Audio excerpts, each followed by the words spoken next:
leko gase de gasemo urubare gijebmo ubono obuno oje ganan gijebmo ti obo urubare ase ne gijebmo ke gije urubare gijebmo gubu urubare ase leko gase de gase ila kama se buno urubare gile soso de gase puma olie imana da magijebmo so sei mon buno ibuno urubare gile enjuma magijeb manan le imo ri urubare gijebmo sune anyam se bachanye urubare ase gachina onan megan gachina mo beje fatula sa anyam se fatula mo chawu gibrido ne gibrimo gman talamo fatula mo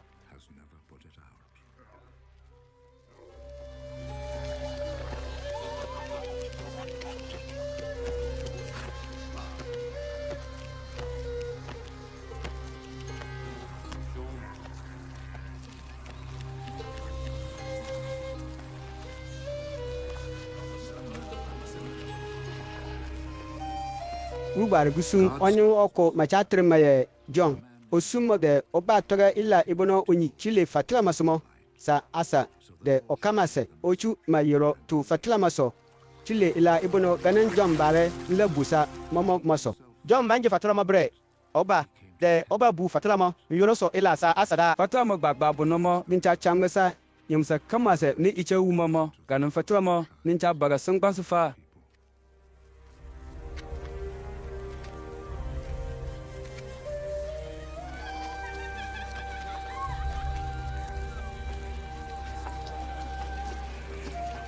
wala obuga san kwamma so nimo ninne ga san kwamma ne ga san kwanso anyamse mamam bimo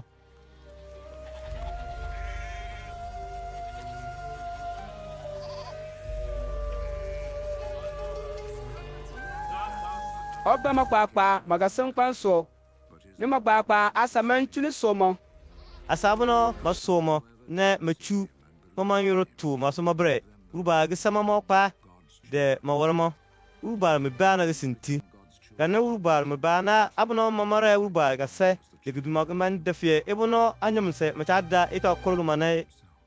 inge nyamse anotu abe nyamse nwara ada osaga wansa ku kolgu mama uba babani yaga ne mawara me bana kana uba ga jebe gubuno guba wara nyamse ne ochina sare aido awu monisiji de ayansiga na nyisiji obuno obumo chanyile ye manko ninje urba mebi obuno oli urba se opo cha sai sugawan sadanse ne otansi oje ga sitin ura kana urba gije buno ila ne dong togmo dong le ga ba nyile me ode ila ne dana chinotok ye mo obuno olaba muga mama go dumela kamasa domo ichanyile ye ola obuno fali no korodme otagudu ila kamase dosumo ochasa iso gawon sadanse ne ochawara ila ochasa aitu ochakpe ochaba dida urubara gisa anyamse mo osumbaramo opinada de olobu mosisune urubara gisa lemo gawon sadanse de mo gisintinyile anyamse mo opinada de Yesu Kristo so nyamse kamase nantita urubara kare urubara mabu kolon obuno onyi urubara gisindo ila manan le urubara gidibi nyile anyamse fenu ila bul urubare gusun joye oba toge anyam sama elifie juda awura ablansa abono mabu Jerusalem oso soma mesum urubare sumbe aleba ko de figu gondo asa ko John ase ne magbata samaye manunja ne makpata asimo anamo otoge ga sintin samomo omangara omo otoge tiri mama ye imanjime ninje asa omara go obono urubare ye ola summo John togo mama ganimo mekita asmaye ne inje funin de kasa obono mo funin je anafje ole obuja aja abe John gele kana ye kwa menje ila jamo funin je urubare kalan otogo mo ne John gitile kana ye kwa mfunimo iso ma togo maye kitage ai sobono fujimo ikabele anye ile kupa toge abono mesum aimo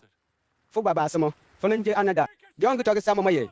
urubare kalan otogo obono mata tema ye isamo numar ila urubare edugo de menu okugu jegudu pen dolectin ota toge ota samo maye fala fa ajnubi fa bala fa nyo du urubare menje gan kasa obono isa darmo Yuda awura ablensa abono mesum iso mo John ase ganimo majida farasi gikundo asa emaso isomo matase doye fiye enjifo ne nje obuno urubare la sulde oba moge aimo nje olobu ilaja nofunki kuje urubare ikalan otogo mo yona sone fcha jere asa urubare se jere mata se John ganimo olle gan ye mabre ndada nchu ncha je fa urubare se jero kuma kutuba o sa fa do ba fanji fanyimo ebono ye nje mo obrense bre Ninki fuma Gesai fie rubaga se derin tu mo aya wole tutole mo aya do sama ba mo monfo dana ila idipto ibada betani osolo so Jordan obong ba mago komaso u obono don chajere asa ubare sejere mo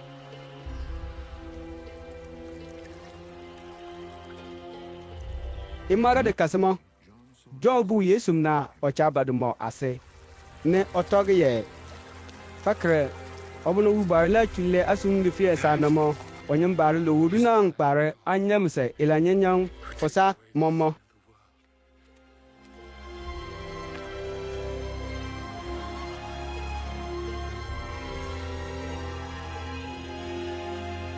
ode illa ne na china toye injimo go blense bre munki fuma de semo ichanyile owola obono pele ilo okororume moga basumo man wuma pi masune ruba gusunu barasan kwanso yenjere asa ruba sajere dimbale magawi nyile isra aura John rubu Yesu ilasa asamaye Neu rubare oduduma gepelge fie bongbe le soso ne oba sude Yesu ganango obrupe mo momula bimo rubare obno osungmiye mba jere asa rubare sajere mo ne ntoga samiye nyamsa obno fu rubare oduduma gepelge le soso ba sudimo mo ganan ka sa obno ne nanchu rubare odudu tujere asa rubare sajere mo Neu imo de ma ansi ima sone nchabu mi safaye mananje rubare badmo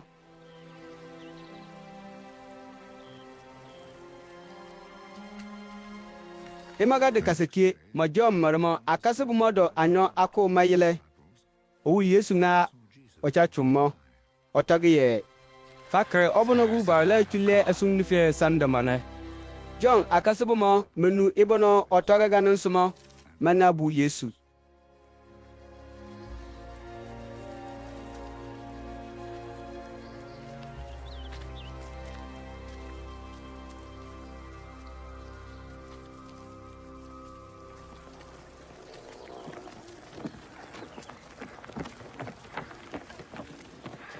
Yesu kise krana o mama mabu magana mo otas mama ye Manana fatalar malego na ye bebi. Fanana fosore biga sananje ye. Panyilibo. matase mo oro tengana mo Yesu kutagisa mama ye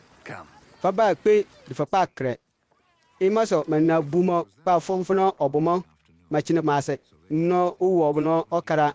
osangananga kamadomo piu uwo obono manabu Yesu lanimmo ilawar fie o base iwu inando Andrew Simon Peter matude je asa ano abono munu ila ibono John utormo ne manabu Yesu modo oko andin gupe muki ba mo ila ibono da worma nanjiye okpa lare matude simon gatene obu samaye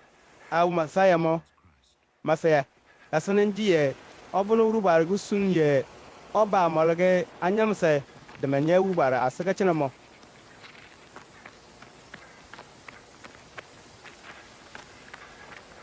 Andrew gubu samatude Simon ganamo uchumekwe Yesu asi Yesu kikramo ne otremo ganya samo ye funanje Simon John mebumo mala santule fubenye ye safase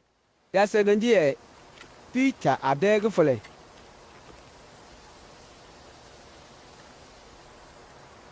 Your name is Simon, son of John. But you will be called Cephas. This is the same as Peter and means a rock.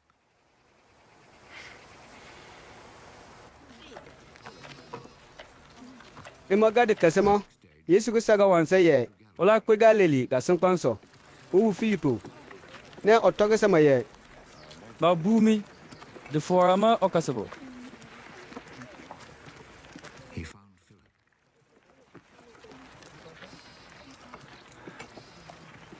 and said to him, Come with me. Filipo kie gili Besaida osole obonoso andim de Peter malimo Filipo bu na tanale ne obu sama ye yamsa obono Moses gona tadmo ila yela rubar mbarama doma ne rubar ikalan ataku makie me kpɔ ma tɔgɛ mɔ ela mɔ ne brɛ awu mɔ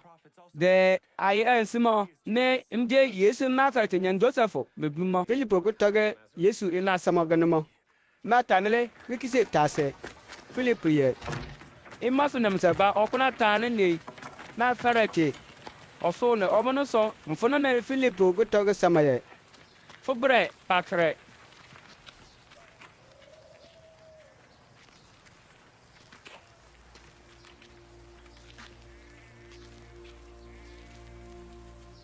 Yesu ku wu na ta ne ma ka cha ba ma asema. Ɔtɔgɛ ye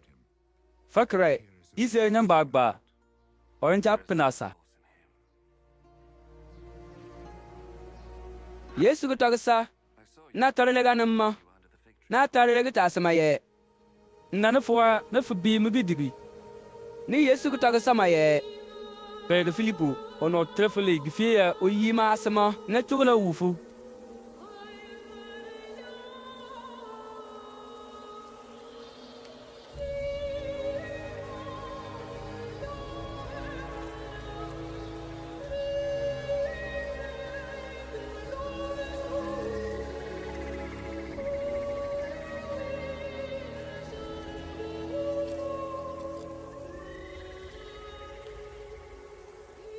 Yesu ku bu na tangele nyosu ila sama gani mɔ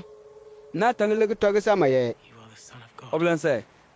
fonen jiru ba me bima fonen jiru sa ai Israel awramo mfono ga Yesu ku tasema ye. ke mo ndo busa fie na wala wu fu fie o yima asma so nya e fu so mi difa fu bre e fla ba wu ila gbagba don e de ba gesinti ninja tarifa fa fala wu ubar do ila bugi de fu ubar do iso ma di me chak paragame anyim ze po mama damaso Ema nka nsaga marama. Meche kpi ochiki na osole. Obono obo Galili. Kasin kwansimo. Yesu menyi bomno.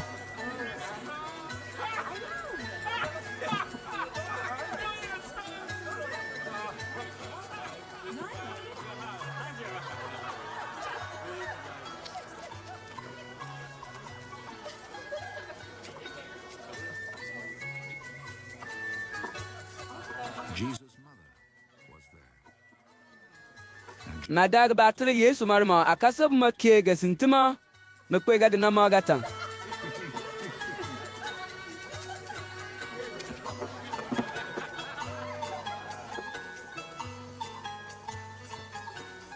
Mate meche jiga kabila momo. Momo nta bita wara omo. Given out. Ni Yesu menyi ku tɔgɛ sama ye. Mamba mabonta. Ɔtɔgɛ ga ne mɔ. Yesu ku tasema ye. Ochi ide ejimefo ile ko. Bu mantifu. My time has not yet come.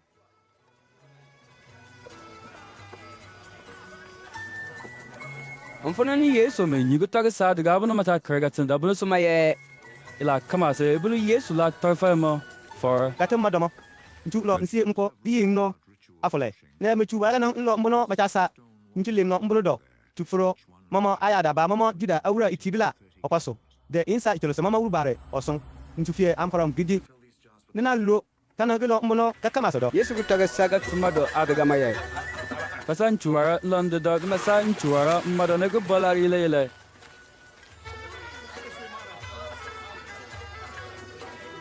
They filled them Luchuma bobala lomo kanamo. And take it to the man. Ni Yesu ku tɔgɛ sama ma ye. Eju kon kasanko chukpole oblanse obuno ocha krega kabele ga dusumo. Kesintima adagamo. Masa mo mbukpurma.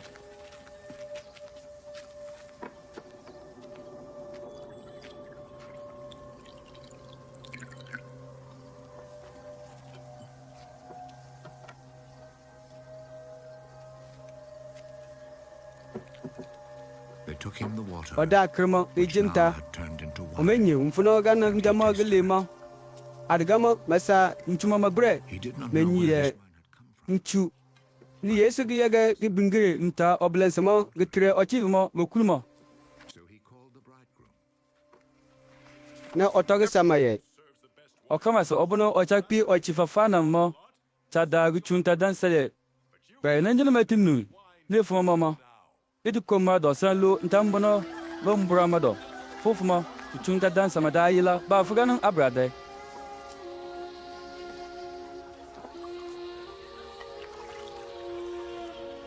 Yesu gu wara gana ila lenyi le sa gikina osolo obno obugare li ka sun kan sumo eje ila ibno odago wala ne ile manyisiji obno obmo gawi nyile ne ma akasab mo maso majiye urbar olong bumado Ochi fomo pimo echomo. Imaga maramo. Yesu mara menyi de matadana de mo akase bumo ba chumpe ka penyo osol so. Ne machina no nkakala sa nko. Juda awramo ga kable ga bono machata ye lu gisriga aiso mo ga chafo mo. Yesu gipe Jerusalem.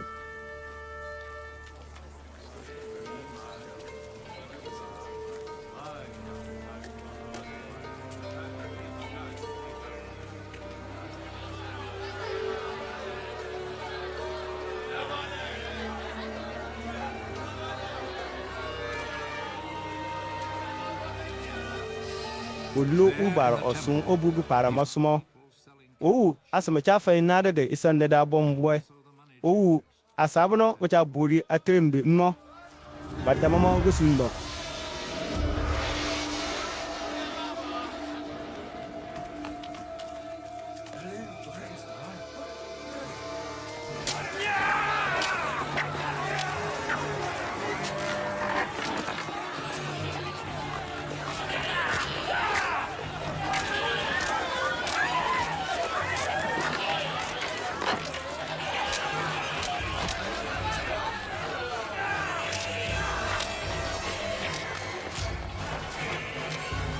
Yesu gu gana asama ofili ofawa gulibi ne otija asama pu de isandama de inadama de ruba osun uburu para maso abno meja buri atemma o chega mama atende ebno kwa ne odama mai chegu matoku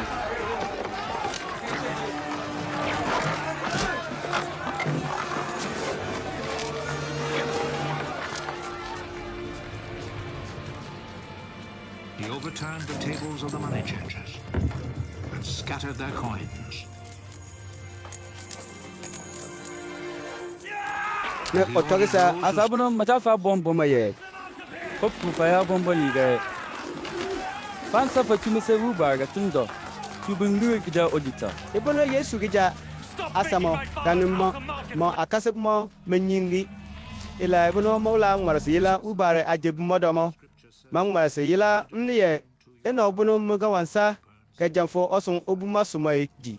nugumu gana ila ibono Yesu kuchwa asa ubare osun obugu para masumo yage Juda awra abensama matas maye menane fla tanu wara de elenyile aye ubare nsa fo paye pora kana ila ide Juda abra ablansama matas Yesu lanama olega na ye nenjina fo bolu ruba osun obuga buma na chuum kansa kiyima Yesu kutaga numa Juda abra ablansama matas maye ruba osun obu obno achu isi kwenya isi set yima nfiye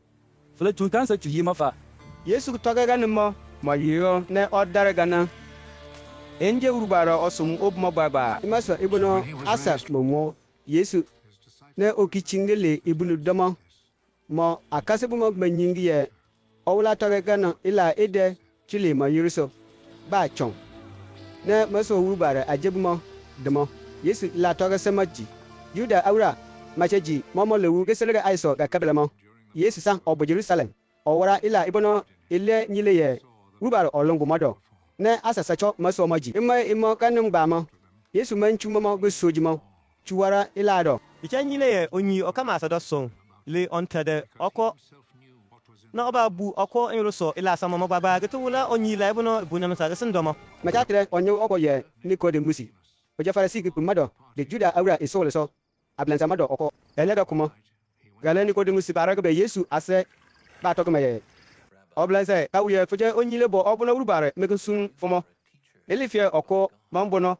ola talo wara ila lenyi le se baba ibono ona fucha wara fa kanimo urubare olumbo modo otoga kanimo Yesu gille gonna ye Kesinti min jatoro fa inki lor korga jamsama o ma nyewu bar rejido atlibma mfono na Nicodemus gitas Yesu ye na sone lassa emki lora korge yamse abe abono otisemo o manta ki pa lo menyo otodo de menyi oki lora korge mo gnya se Yesu lega na ye fanti nu mega kesinti min jatoro fa nanjana mamanchu inti du bar oduduma ki lor korga jamsama Oma nyu bar ru do azimo. ila ebono nyamsa go korgmo nyamsa oyudune eje ila ebono rubara duduma go korgmo bre odudune eje Ma so nan nyina na tor safi ikabre kila ko ru mo. Kan safi yagade da fona. afu acha de kwede mfun so acha larmada nyine acha da nmo nyamsa lanu amo olambada de faso mamu amo de faransi men nyimfun so acha lidimo ne men nyimfun so acha kwedimo danin ke ne da sanyam so ne cha churu baro dudu loro korgmo mo yesu kutara ganimo ni fodo musigu ta sama ye nna so na ila ta albara na mfono na yesu le gona ye Fo obono fu juru bar ba onyi be busa isi ewramo. Na man janu gana ila idega safa. njato ga fuga sinti ila bono anyimo e maso ila ne acha toge ne ila bono awude ansimo ne acha busa safai mo fancha lare faso e meji kasan banso ila ne na toge safai ne famancha suji fa ne ngine na toge urba do ila safai mo na ne fala ora de faso e meji Yam so ko Mombono otti dikpe ubar asaga nama ne anyam se po mamada obna nda pargali ubar da bama wole. gedamo ologun mosisi rupuru wo te oyi die so so pe mado ne asamanya mpaga ninki ne ije ila ibono labaye asamana plume anyim se po mamada mo die so Yam se kama so bono otuma nyor to musma onya china ubar se ka pa. ebona ubara chalare ayanyam se ila to sumo ochu mego kolon saye obona ochu manyoro fu meduma sumo onye china ma se apapa oman sa ofo ma lewuga ma urubar men sume dumo bara san kwanso ye oba bun asaru pure osumo da ye oba marabu momo de momo mansana e noro chuna de meduma so Fonyam so bono futu fonyo to masuma ubar man bum fugu pe fo bono fu men tu fonyo to masuma bre ubar gitu ola bum fugu pe ichanyi le ye funtu fonyo to ubar mbu kurmaso. ila ebono so ubara chu bun anam sa ko pre mananje obona oje fatula mo de le urubar do ba anam sa do mo balar dumo ila data fatula mo yage ile fie mama ila warse imbura imaga se nanjiye namsa kama se obono otawara ila nyanyamo tatu fatuna onche tu sinde mo injiga mo ila nyanyang ibono otawara mo ila na ali gawi damsa obono ocha jiga sintim mo bre chetu ma yoruba fatula se de asamu mo ila warse de mama ansie ila ibono owara mo na da de urubal so E madam madam Yesu marimo akasobu mo machunpe Judea ka sinkwanso ne machina no nkakalisa mfo ne ojere asa urubar sejere danan bo wi obunu no John ke jajere asa urubar sejere ayino osole obuno osinde salim maso echanyile ye uchu inyacho no asa machakpe John ase no ne ochajere mama urubar sejere ganan o obunu mo mamanti takeda John tidobu jolle akasabu mo de juda awra mado okko manya bire tile gano bono mama juda awra machawara de insa itrese mama urubar osumo mabiede tama mana pe John ase ne mapata semaye oblense onyung obono obachu ai joran obon bembe ne fele manyi ai magba obfana ochajere asa uban sije kre asam pu masa ma pe damase John le gano sa omoye ila ibulu urubar gichu sa okoli urubar do mawul banne nan tare wara male fai baba funu le bugano de e manji mananje obunu urubar gusu bimba mage anyam samo mubre njida obunu urubar gusu ye mba lo ko samo ochifo mokuli numbu maka pede onye ochimo ochanye okura madina ne onyimbo tatoga ga drama so ila mo ichawara opuro mo kon ucho fede imaso me ndadafie okura Yesu numbu mo ade na nyewye asamasan mecha ko dama asafa mo iduko yewara mo kon pa logede imaso male nyisiji oko cha ngan ocha to de mele mo okore nyam so bono onle urubara asaba ma go dun nyam sa kama so bono onle gasan panso oje da gasan panso isa ni le bono ocha tong na da gasan panso ila bono onle urubara do ma go dun nyam sa kama se ila ibno o ma ansima ibno onu ma asma no ta tara okoro kumanki ola onu ma sai nimse obono ocha numa asma bre kasma guchule ne onyise gba ye urubar jike sintura ichanyi ye obona urubara gusule urubara do mo urubara je bine nchali magana do urubara yage modudu mo plo gusude mo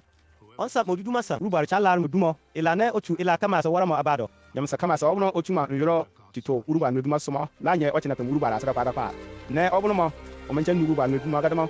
manya urubar asaka tina onan pa urubar pinato menan sidumo faisi awremo menye Yesu chanye asadon John menye asasecho mebu Yesu ne ocha jere omo urubar seje esintimbe ma Yesu baba manje asa urubar sijiri ma kasu manin jere mama ure Yesu gunu ila ibono farasi awremo mejatoge chile maso kanimo okosele Judea kasinpa maso chunpe Galilee ola pe Galilee mo ikabre onada de Samaria gasinpanso emaso ochakpe mo okpa fo Samaria awura osole okoso macha termaye saika osole bare sindi da sanganga bono ai Juda awura nana Jacob guti samobi Joseph mo ye obulo ko bodanan kasan kpang ka bono so yesu pa fon no mo itagar mo ne okpa chinan no komo ase danun owu obuno mo ije o kankan bregar fie iwu gudu ino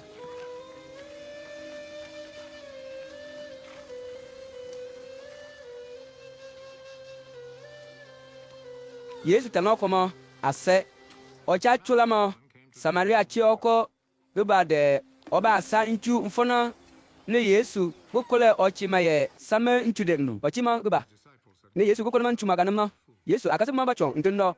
makpaso ajiro Yesu gokole Samaria chima nchu maganama ochima gitas maye na so ne fo Juda nyam to chakole ne Samaria chi nchire funu ochima mantase Yesu ganange yan Juda awura mamara Samaria awura mamencha yi abara ila ochima gitas mo ganama Yesu gele gana ye nanyo fe funyi gidansa gabana ubar chala ora sa fode yamsa obono ona njene na kolofie kusamen chuli nufama nkala fu ba na kolon nchugana ntumbo na la kwita chung cha sa fu bar sa gachina na mfunumo ochimo gitas yesu ye obrense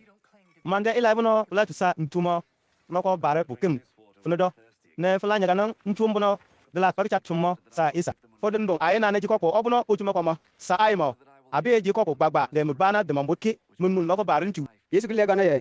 o kama se obono onu loko bar ntuma bul fala ki momo obono mo la nu le ntumbo na sama ma brebo fama ba momo ka kupa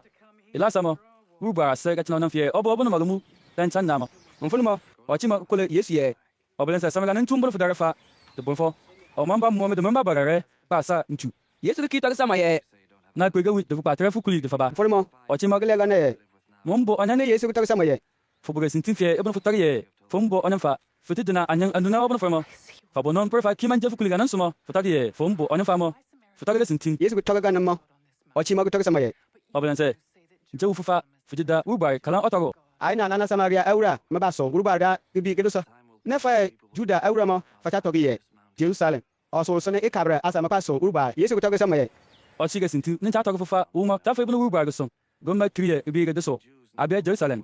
oso we masuna mala sun ubar faye Samaria awura facha guda oson facha songe yang famenyi ila ebono facha somo aye Juda awura bre anyi obono acha somo ana obono asa malanye ubare amala gede momorimo machinamo ila lida aye Juda awura ase o oko chamba uma gete fo babono aise ubara sombo malachu gesintin somo odudu do gana sombo abono onaninje asombo baba abono aise uba chalarmo uba jida odudu abono mala sommo ikabro mechu gesintin somo odudu do mfunumo ochima ye nyibunu masaya mo sabamanije obono uba la sunde oba morage anyamsamo nengene obamo olale ila kama sega sasa ai Yesu gubu sama ye mo obono chatongi fufa manen jama saya obono fuga saka jamma suma Yesu man Samaria chimo mayele macha tonga gani mo Yesu akasimo mba tumo mba wu mo gani mo ida o mo gana ye Yesu mare ochimo macha tonga mo do okro oko manki tali ta sama ye nena fucha laili ochimo asa abie minan wara no fucha tonga de ochimo mfunuma ochima bita man chugala guma yage na osilipe osul mado pa to sa aseye baba ko papa kre onyo oko obu ila kama se ibnu na magachina da mo pu same abemo nanje obono ubar gusu de oba magage anyam sama fie ochimo gupa busa asa gani mo makosoli osul maso mecha kwe Yesu asa ochimo guchong ntindo opate asamo Yesu akase gumo mechu ajido mo mpa so mo sama ne ma to sama ye oblanse wara anya so ajido mo ti Yesu gutaka sama mo ye mbo ajida obono njeji ne fa menya maso sai mo akasabu mo masa machata sabara ye abe oko utichu adido bara mada mfunuma Yesu gutaka sama ma ye bile kise ninje mo bono osun no ba san kwansuma tala de ngwa magasuma kwaluge fa fa tariye isanta ibuse innan mamala no atebra afni mo ta tari mi sa fa ye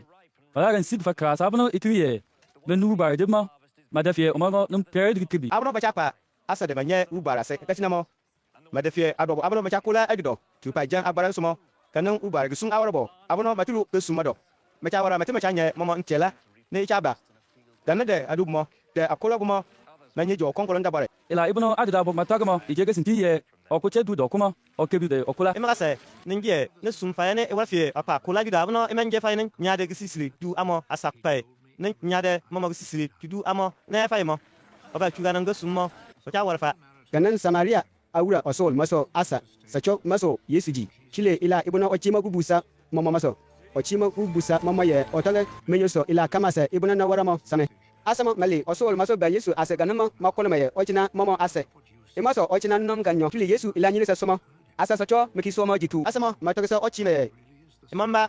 ijimo ilebono toke ai maso na ta somji ai baba anude ayaso na nye imamu sai onyum bare je obuno ola malaga anyum samo Yesu gichina Samaria awura ase nka nyomo okoso legno na ochunpe Galilee kasingbanso Yesu baba wula togi samo akasugu maye Urubar ikala otogobo oko mambuno ocha jigin simagawi. Yesu gulo Galilee kasingbanso ganumo Galilee awuremo masomo aba ano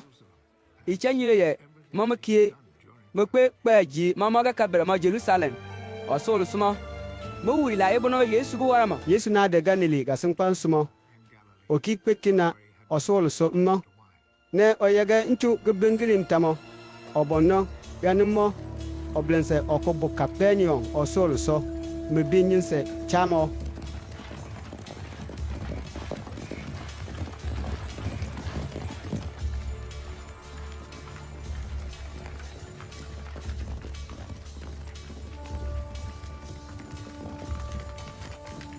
A government official was there whose son was sick in Capernaum. oblense mo gunmiye Yesu gele Judea kasingbanso ba Galilee kasingbanso mo okwa akole Yesu ye oba achemedumo samo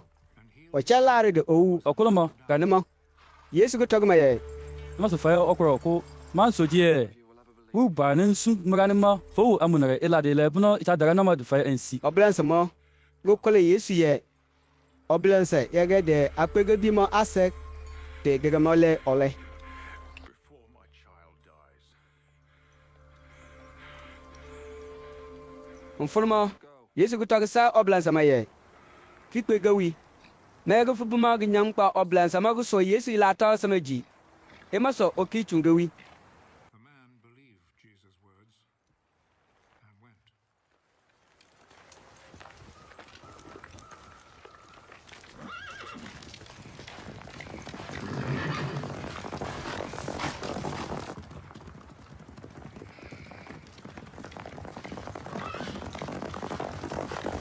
macha kwege wumo marmo adigama ako majang okpado ne matogisa maye megumo genye alamfia obranse magunu ganemo otasemo adigama owu omodo negolo magita negmo busa maye de owu belmo ne ocheji magita gamayege mfunuma obiye ganumo wo bono baba ni Yesu gu togi sa maye ki na gu fubuma gu nyampa mo emaso mar magatinno ase po maso Yesu ji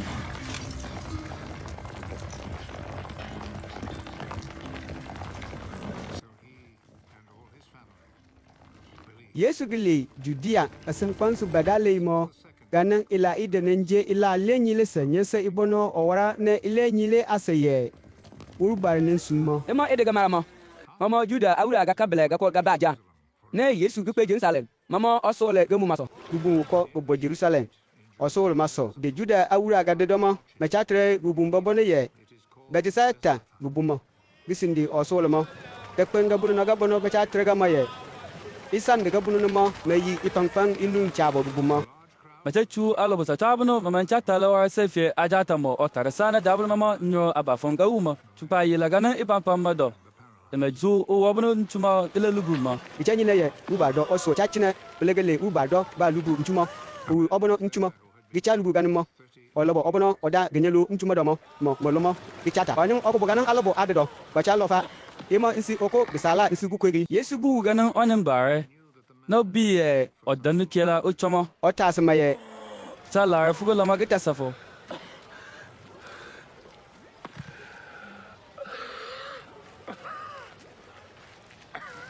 Do you want to get well? orobumo gelega na ye oblanse mumboko be opame de nyelu nchumo do owobunu nchumo gicha lubu nincha lar de loma domo okota wula dame mfuna ni Yesu gu togi maye Foso ile profu funden de fana.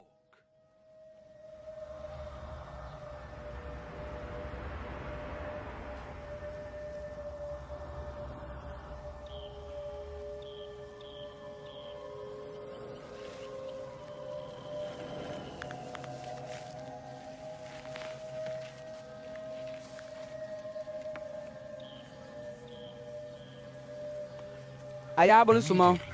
o yimma gelama The ita man got well. o ko su kuru mag finga ne onaga nan ga kala bun yesu gu chichega nan olo bu barama ga je ga ka chula se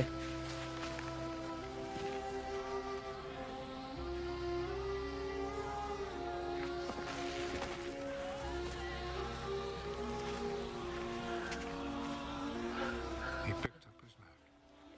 and started walking.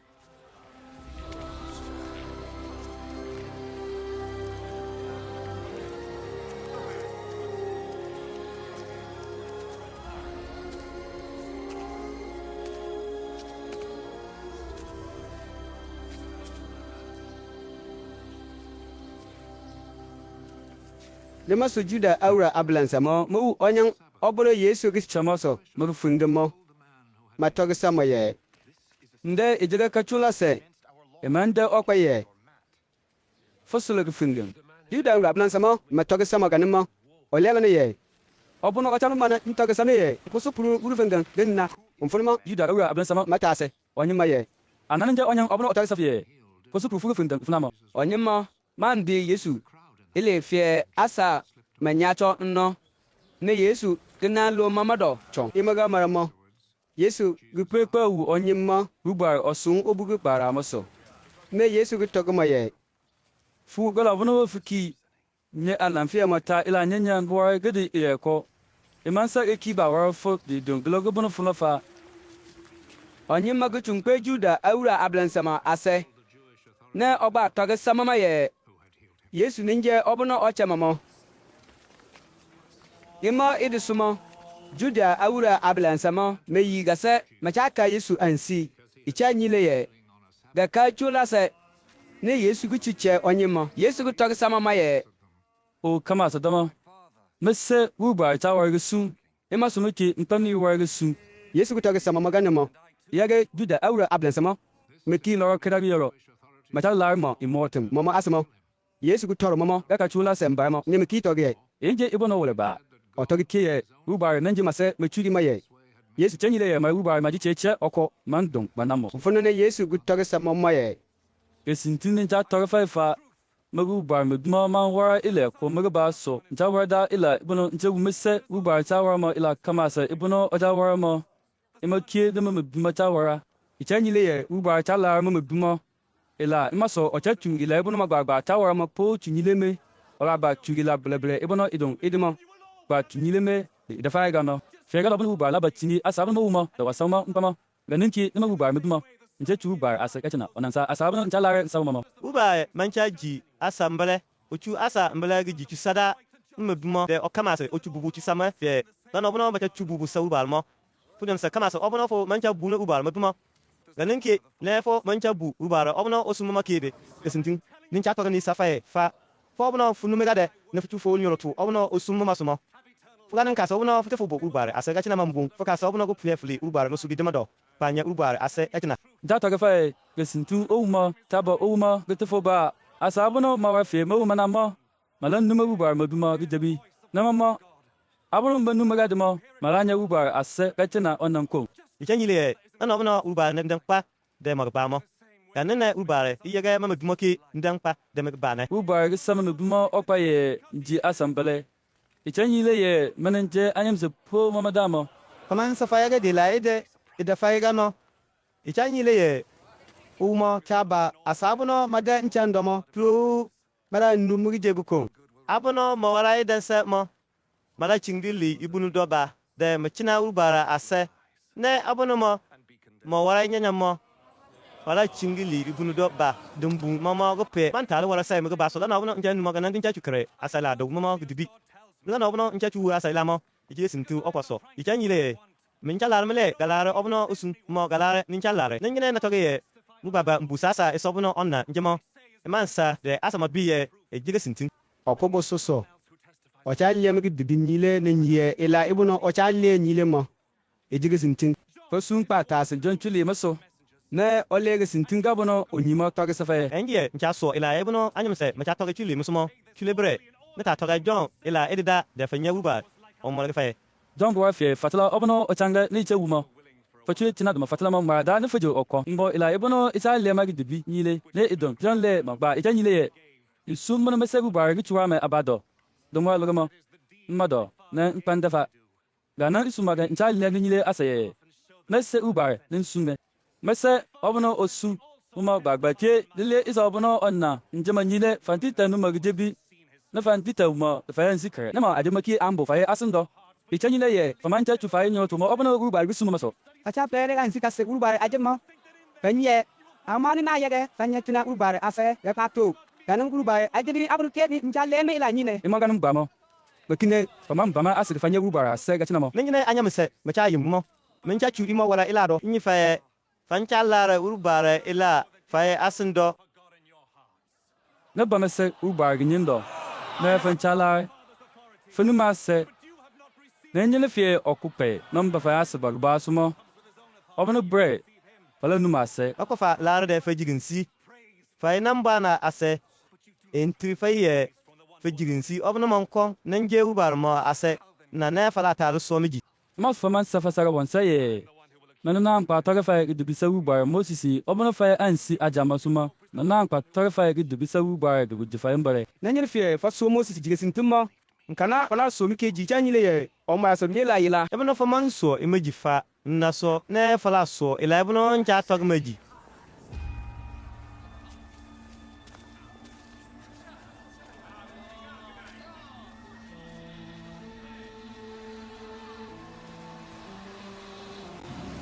Imo idiga mamo.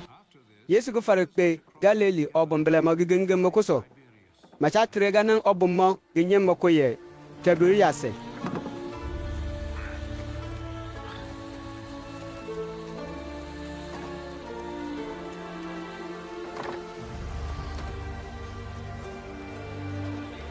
Se Bible bumo. Ele fe asa ma cha wu Yesu cha che alobo. Ne icha le nyile ye ubare olom bumodo.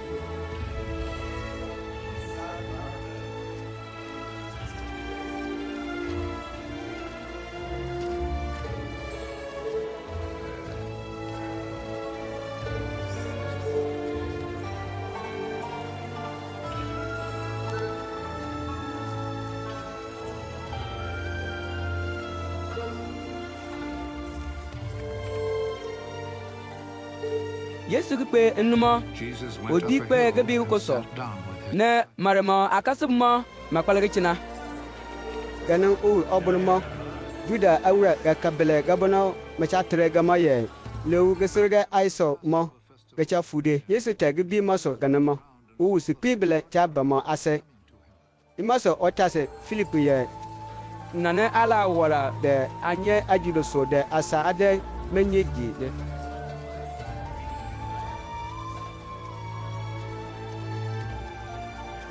Where can we buy enough food to feed all these people? Yesu ke tase Filipo ganemo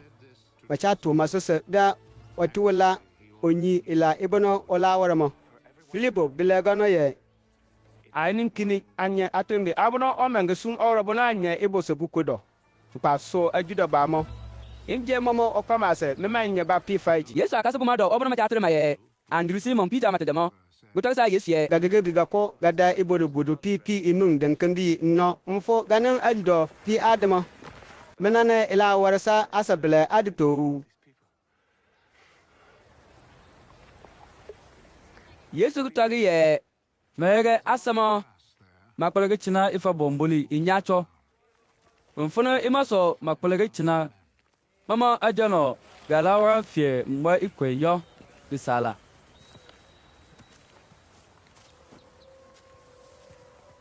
machina mo Yesu gupuru ibodo bodo mo otu afarasa urumare ne oyege mayesa asama mfono mata magana obuno Yesu wara ibodo bodo mo ganinke ne owara ikama ne meji kabo pisa And distributed to the people who were sitting there.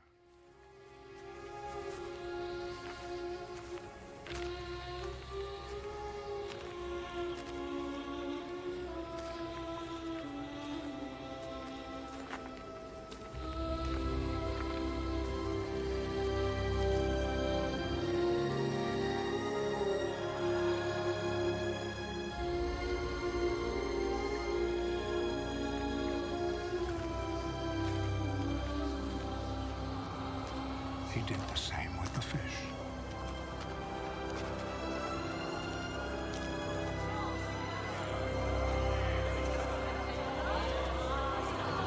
And they all had as much as they wanted.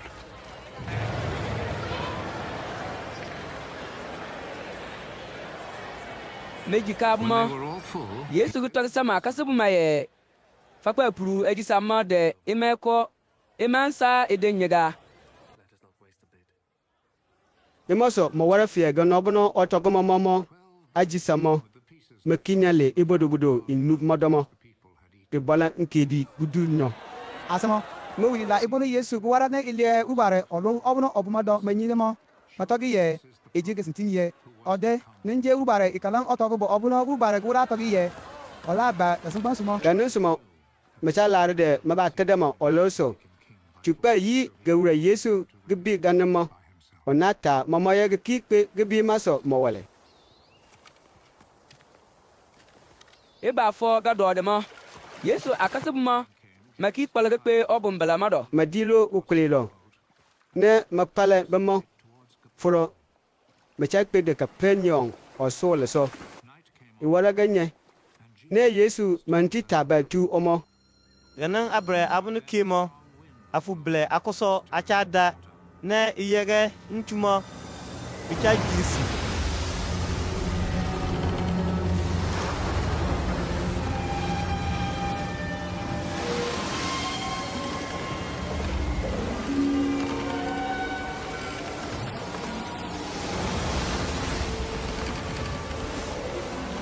yesu akasi buma makpara kuli maganin pe ansi do fie akpatin asa ade anama mawu isa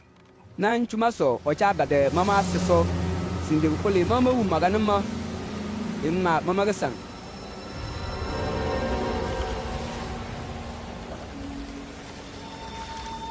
coming near the boat, and they were terrified.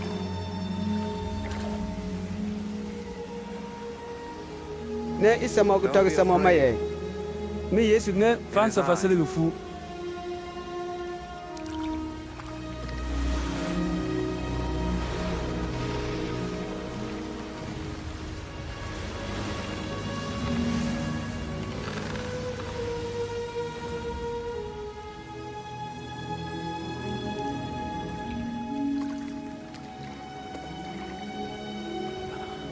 yesu toga ganimo mayegmo oba lo gukuli madoma magdilo gukuli madoma matilo mfono machakpemo And immediately the boat reached land at the place they were heading for. dadi kasmo asa abono masan obon belo magudingo masumo mo wuli bono nkana ukuli koron ninsa no menki wu yesu ologu kuli mado ma akasmo asmo mo wole nincho akole ako ale tabiri ase ba sindi mfono no na yesu ichu afala sa ubare na ochu budobodo sa asamo na mejimo imaso ibono asamo mawu yesu abe ma akasebo mo mfono mo madilo akole abno aba mfono mado na machon ka kenyon mapa lare yesu asamo makwa wu yesu obumbela magigenge makoma suma matasama ye obrense uwu mamalo na fitiba logare yesu gele kana ye Ntag fa ke sintiye. Fana fatala mafa budubudo obono fanyeji ka maso. Nkana imanje 11 na ne elenyine ye ubar olombo mudamaso. Faman safara ga suntular ga sunpalle ajido wole. Fara ga sular da ajido abono ala ye fanyetine ubar ase ekparpa mo. Ma anyam se po mama da manana safara ga nan ajido abono aise ubar gele yileye mena osu yege asamanya mo ase kachina. yesu kutoga ganin mo asamo matasama ye mena ga sunde ubar chala awara yesu gele kana ye Ga sun dablu ubar chala ye. Fara mananji ye. Fatifa nyo tumabulu ubar gisuma maso. mfono ne asamo matasi yesu ye manana flawara ile nyile aye ubar ninsu fo de aju ayu to fuso menaga su ne flawara wo okodomo ay nanana adida mo menye ajudo abono machatre ye mana maji pependo ne mamara sa imawara ubar ejedi owulmado ilaye samama ajudo le susune meji asamo matoga ganimo yesu kutoga samama ye ncha tara fai ga sintin manje mosisi nan safa ya da bo ajida bono ali gubar dama mese gubar nan sa omo kanan ajida bono idi kuma ota safa gubar do ajido baba ganan urubar do ajido abono ndarmo nenje obono okurgali urubar do ne ota sa anyamse urubara sega chinamo mfoni mo asama makole yesu ye oblen sa aye kanan ajido abono o kama se yesu gele ye na nje ajido abono acha sa gubar sa ga tina onama yamsa kama sa abono obama samo akun amamba mbomo aka kupa abono otuma nyo tumo mo bofama mbomo aka kupa lega na obono na wala bu safai mo fo ume fanki tu fayen yolo tumo so abin po mese ubar ta sama ba ba mase na obno oba ga namo manja maye oki bichanyile ye lali urubar do ba de mba wala obono usun mo obole galare emanje urubar ba le galare obono osun mo galare so dena bagalare ngiye abono uchi sama do ko on sa fo do ga mara o chala na fie nchingi mo moli igunu do akala la lo ko sera bono urubar laji anyam se pio mbermo mese ubar ta laye yamsa kama sa obno o no biye maninje mebimo na otuma nyo tumo sama ganan kasmo onye ochete ubar sa ga pa nan chinguma li igunu do katala la lo sa ga bono ubar laji anyam san dolmo yesu ko tagi ye maninje ajido abono ali ubar do bamo otoga ganimo juda awra ablansamo beche nini chili imaso ye enje yesu joseph mebumane enje masade menyi ne anyi modem no sene idiku ocha toge ye ole urubar do bamoda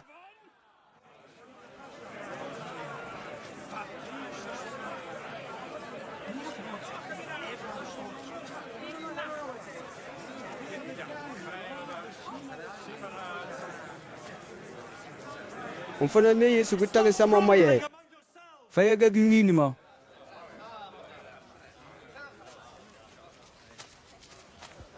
okma talibba ma asuma ga baso ga nama ubar obno osun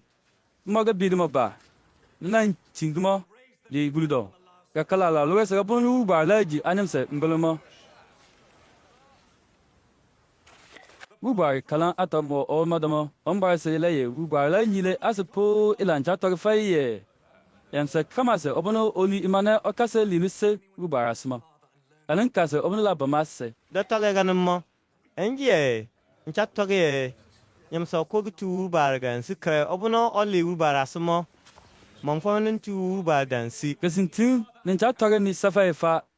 obno ochuma nyor to masuma la china ubar saga pa menenje ajudo abono achasa urubare asega china olamo ejege sinti ye faina nana meji ajudo abono ko chatre ye manamo gepindo ye moganu ngamo nuwu mebre nje ajudo abono ale urubare do bamo nenyine fo oko fujamo ma wufwe polo gamara menenje ajudo abono acha sa urubare asega china onamo ne polo gele urubare do ba nenyine oko gidi ganan ajudo adumo olanya wubare asega china onala paga nun ajudo abro nan tusa anyam sede manye wubare asega china onammo ninje menyoro ila ibno yesu ko toga nmo yege atole atolo juda ewura ablanza maso masa machata sabara ye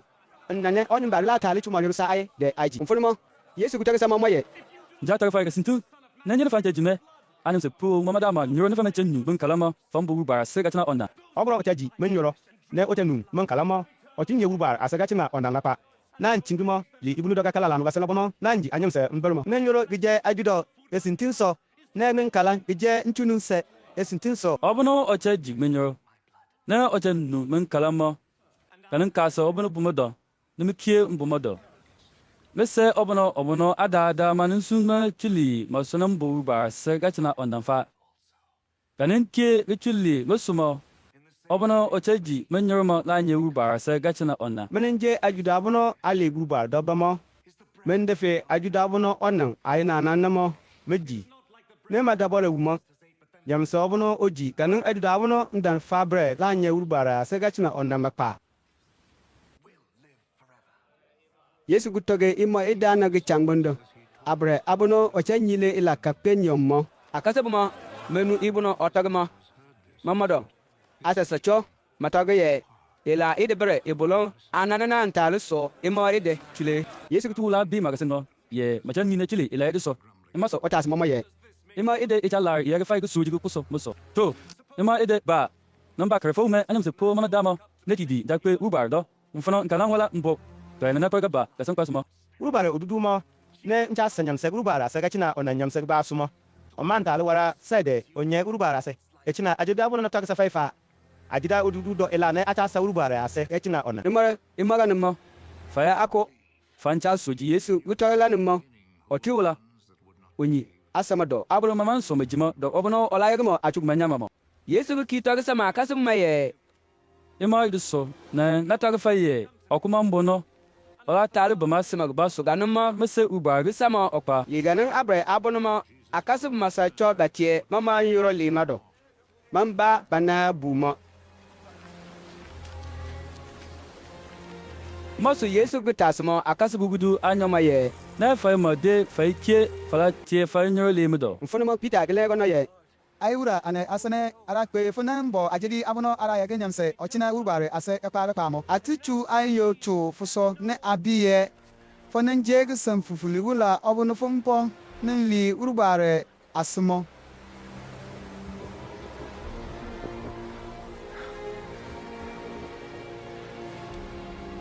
Yesu gele gɔnɔ sɛ mɔmɔ yɛ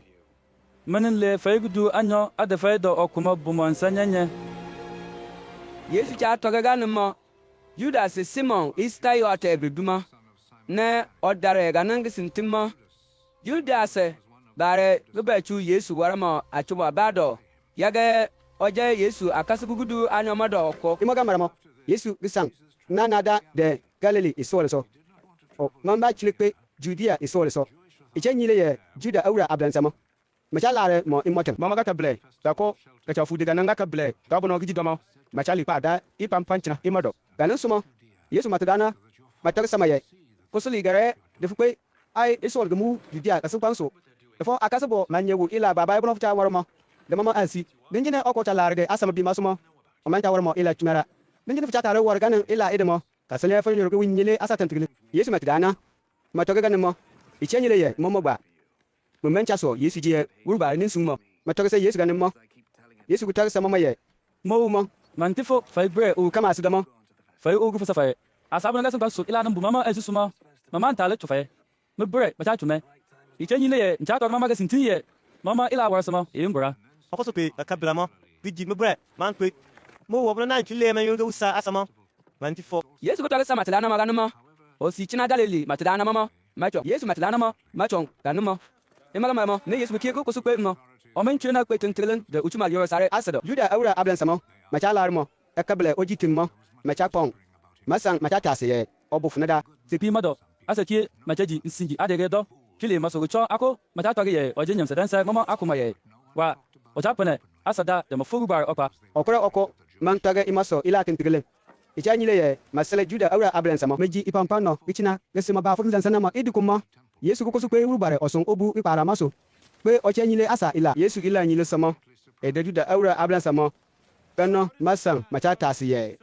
nnasonumo obono omankwe imo owulumananki onyi ila magana Mfona ni Yesu ko tagi sama maye. Ni la nyile se eman limu baba ase.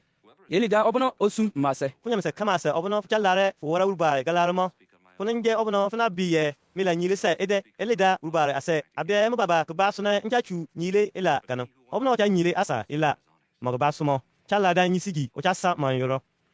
na obono mo o chala fie obono osum mo ne onye nyisigi mo kanam kasa obono no mbo sintin on cha pne asa Intu sisi nintu bar barasa fay. Ni iwona sana fay do okoro kumenta jima sana fay ki fatal larmi motanda. Yesu gitase asa maganumo malegono ye Ila nyanya odudu tafuso anan chalar omofo. mfurmo Yesu gilegono ye Ila kulonda na waraka chula se ne idafay gana fa. ninja musi dila awar gatan mbara sa faye iman limu sisi bagba asabre kanam mbara mono dilida aina nana ajambara bumo ase kwakurga gebi nyense meda kala bono mana chutenga mo warmo eba yidika ka tula samo famancha toge ejeka ka tula sasumo fakosore ila eka pubaro Ibono itiri jamba sumo. Fata dabo itu our nka chula se gana bono ila wa nifa mantaro. Wosisi mbaramo. Manawa nifa chuki nyado musi ye na chanyam saka chula se. fan sa fakre asan siso toge mama ila embran fa chuga sintin bun asa puye de fasaso Yesu cha tagi gana ma Jerusalem. Oso ma suntil adabono ma bo mfona ma. Macha tasiye. Emanji gana onyam bayina machala de mamoma. terma ninjele tumtigilum sansana ocha tomge ne oku benja togmo semo abe idukron ablansamo mabiye maninje obonu ba kula togiye olesu de obamalage anyam semo da odbere anyi osore obunuso olimo obuna uba lasu de oba malage anyam samo nkana anyi opro kuma mbimfono ola limo atol masuma yesu san o chen yile ila urubare o son oburu pa maso ganama o ta so mo kekeye penyimi penyim funa na le mo man jëm ba so na ba obono osu mo bono gesintu fa bre fa menyimo me bre nyimo ma se ne dale no man sumbe Then they tried to seize him.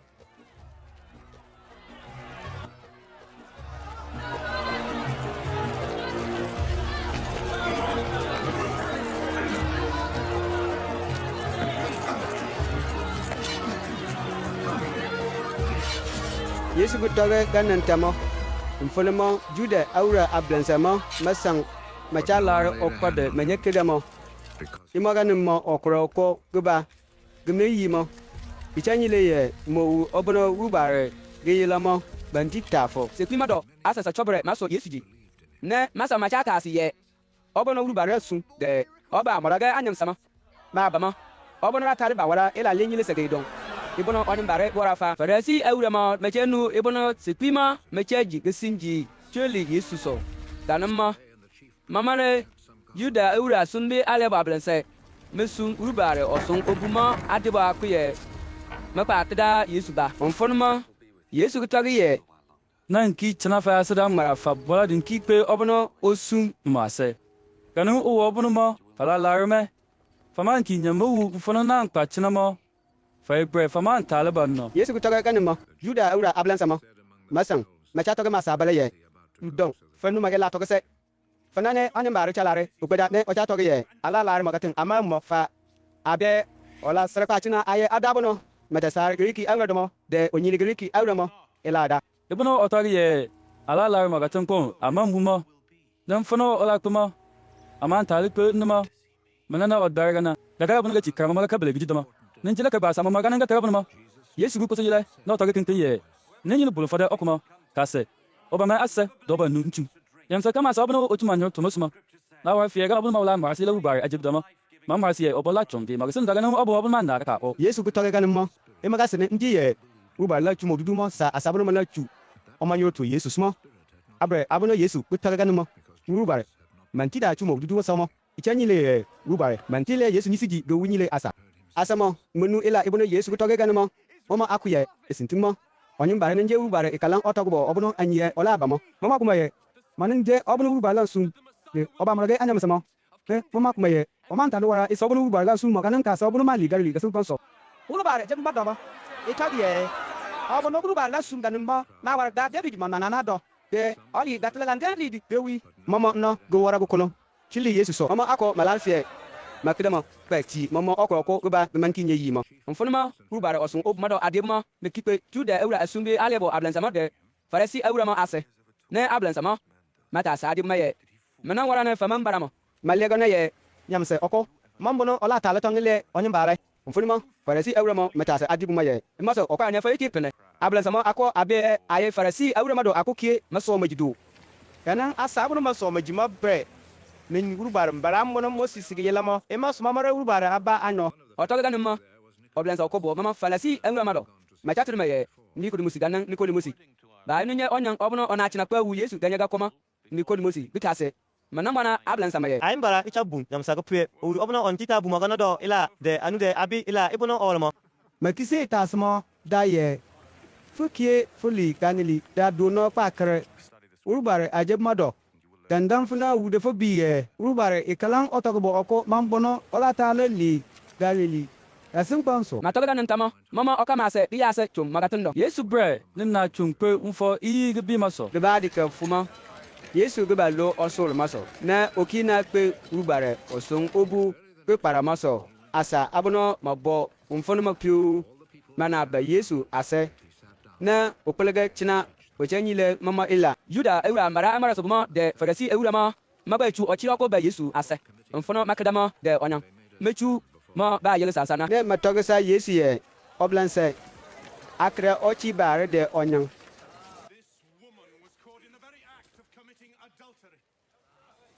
to urubare baradama moses gumar sila ye akto abumo ganan asabo no ona fofuma nanu fude Now, what do you say? matas Yesu ganan ila edida tusumo edukre de mechuma wara nbelido matas Yesu ganamo usi wurge na uchu magbadi wachang mase gasangba. As they stood there asking him questions, he straightened up.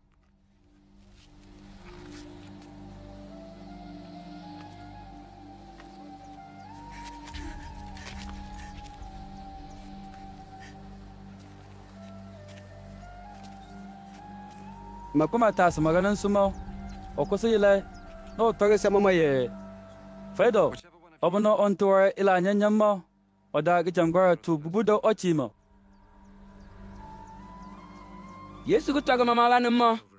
o kisi wurbe tuma ga badi o cha ma se ga san kwamo Juda awura mbara amma sab mo de Farisi awura mo menu ila ibono Yesu ku taga sa mama lanin mo ma ya se ga blansa so ga kui na isan o chima wala ga san o yele Yesu asire se kwi ma do.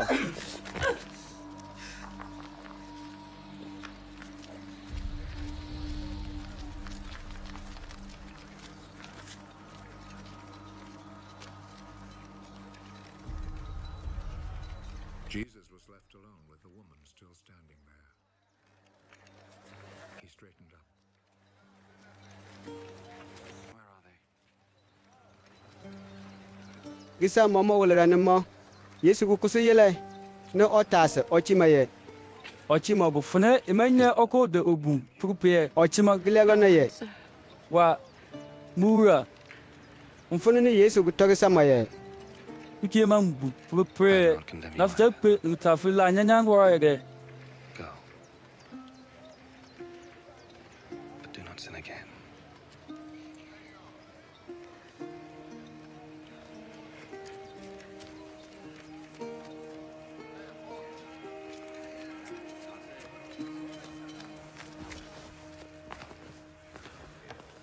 Yesu ku ki toga sa mama ye manan je fatala sa anyam se obono ola warame o kasu mo man na gubudo ola nyewu ba se etina onna de wafie fatala nche wuma mfunu ma Farisi awura mo ga toge samaye fo wole nche bufa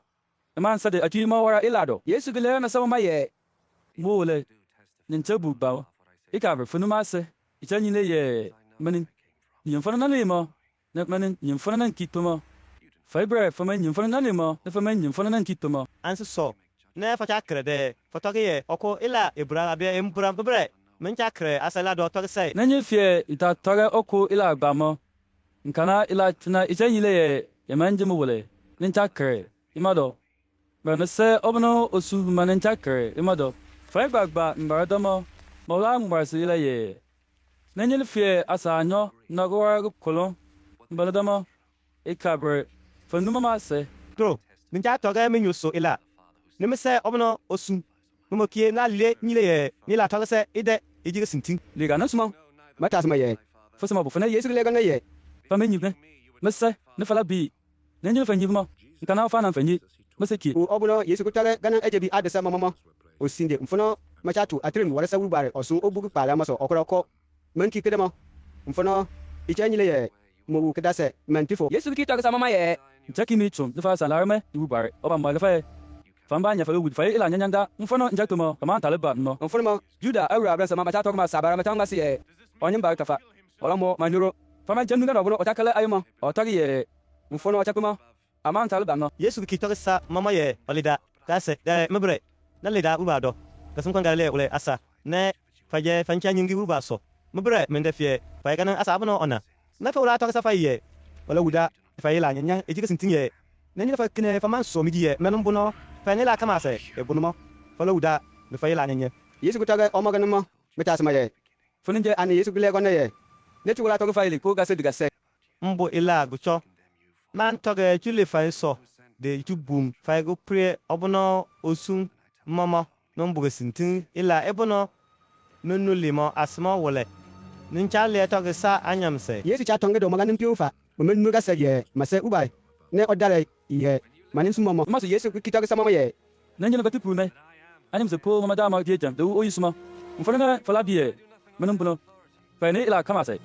the Bunogani Kema, Falabie, min tawra ile ko abe ntare ile ko mi ba so ile bono mi se uba gi nyile mi man chatar obono osumo masse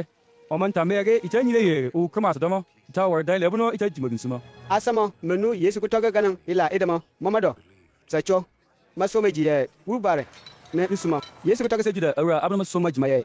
na nyile fakada mi la nyile se bono tan nyile fa fa dama fajama kase bu gasinti fala bi wulbare gasinti ila mo ne ganan gasinti ila bon mo ila ya ga fala nya fa yiro fa ma wara ndude juda awra abla sama malegona ye abraham manalana ne ajika kako amanti tawara mbidi sako ne unna sunu fita togi ye alanya ay nyoro mfulmo yesu legona ye gasinti nin chatar mi safa fa nyam se kama se obono o tawar la nyanya mo jida ga bidisa la nyanya gebi denin tine da kela nnamo eman bungiri ga mawura mebi ga tunwura gebi mabre je ga tuma do kapa ema so nenyina mabu ba meduma na ga foko funya fonyo le gebi domo funya fonyo gasinti nyi bono abraham mananana ne faje fati fata la mi motan icha nyile ye ila bono ncha nyile mo tanja nu ga sasana ila ibn newu mese uba se manin chatar fa mi ki ila ibn fa nyile fa isa asin mo ne fata wara na legana ye abraham ne jeda ai nana gun funan yesu gita sama ma ye ne ngine fe abraham mananana ne faje gasintin mo nkana fala wala le bono abraham agwar mo onna mama chatar gasinti ga bono ne de mese uba se ncha safa mo fata la me mo tanga abraham bre on wa fa le ide onna obono oje fa ise baba mo ila wasmo onna ne faja wala fa bale gana ye ai bre amanje ajibara mbi oso kolonne abumane nja wulbare mfuna ne yesu ku toga sama ma ye ninjene uba ninje fa isma nkala fa la me ila na le da uba se ne na ba uba nsu le manje ma ba me ba se na ba buna wala fa man channu ila bono nja tagmo kasida pata to memila to so ganan so ne fa man channu ga safa fali fa se ila nyen program mo ase ma fa ga la nanje fa fa isma ga la li po ka se de ga sma ojida obono ota mo asama ga sintin manje u abarni si ga sintin ga mambu mado ninjena ota ke abun ma ila ba se ne ola ejimo du na ojida obombo to mananje abun program mabre ncha toga daga sintin imaso ne fomancha somi difa faido anana nan tare le yi mi ye na wala la nyanya ko kre fa nyi bno ga sintin ncha toga ne na mara ne mamanso miji abno maje ubare admo macha nu ubare ila toga se fomanje ubare adso ne fomancha nu ubare ila toga safa yesu ku toga juda awra ablan sama ganan mo meta sama ye inja atogi ye itafa fujida samaria nyan ila nyan godudu itafuso emanje mana mfuna ne yesu legona ye ila nyanya odudu inta ta so nje chibubu ti samse ubarda le fa bre fa manje bumi na toga nan fa ne cha la nyisigi mi samiro e bobno cha la nyisigi o samamo nanji me fa imbre ga sintin ne ncha toga mi safa fa obno o cha nu la demo ma mulu baba da ka ku pa juda awra ablan sama malegona ye ili kombe awu gasintin ye ila nyan godudu itafuso aba angu rubare e kala atogo make mawufu fubre ficha togda ye yan sobono o cha mu fugade ma mu ka ko ba folem do ay nana aba angu rubare e kala atogo make mu de mena nyamse ona no ficha toliye fijaga yesu legal na ye nanyen fe ndanle ni siji ni le asam ba suma kana ni siji obono manje se mese gubar ni ndanle ni siji ni le mo nje obono fata tan fa nyoga na ye fa gubar mo ele fa men nyimo mabre nyimo nengine na toge ni momo na wa bombo fe fa ni man ncha ni magade fa na abraham gunie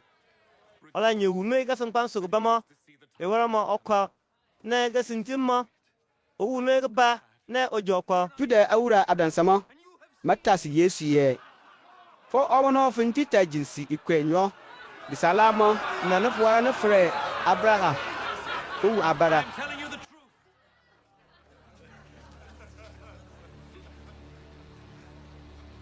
mfunuma yesu gutar sa mama ye ntogi fay ga sinti ye pedi ilo kuruge abraham ngula mbono minum mbono benila kama se bono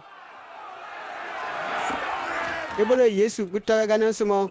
mopu abu malatu dama mo uwu ganin mo onara le rubar osun ogu di para maso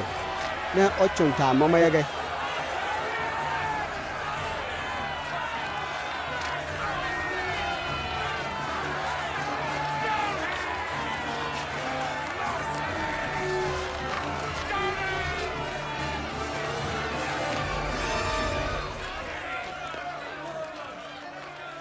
But Jesus hid himself and left the temple.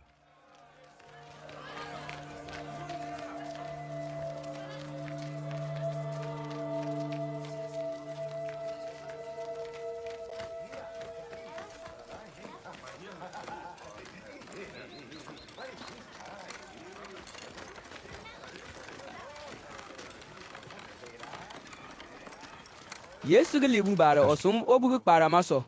Ochatum mo. Wowu onyen chata mo ko makorgo ma da de gijata mo. Mfonuma Yesu akasibu ma mata asmaye. Oblanse ana ila nyanyan sune makurge onyin bare de jatan bufa masse de manyi abia ma babada Yesu akasibu mo matas mo kanimo Yesu gele kono ye Enanje onye bare ila nyanyan sene emenki ejuma sa abe manyi. Ila nyanyan sene makorgo ma de gijata mbo eba ganenda du bare gesun war sama. Gali gewi chimna da onye maso. ai bre lebuno ikabre awra maningie akwa kidobuno usumumo usumado akwa tawara abrabuno abo yurufa enye ga chaba ba bu wara aimo okoro kuma matale wara se abre abono mensam bogasim kwanso fa nje fatila saga sim kwanso anamse for the world.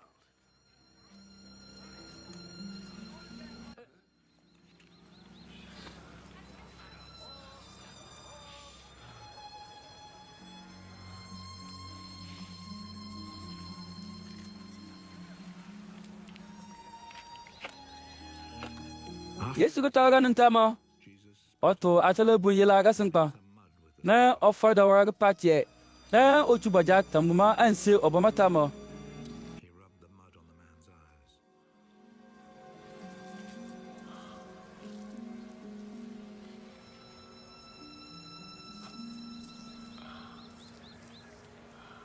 otoge samaye na pa forfa sisilo walgubundo filio wam dase nenje abunge onye magna pa foro magansi ne ole mfunu mama ansima ga budi ijukoma osa ochaw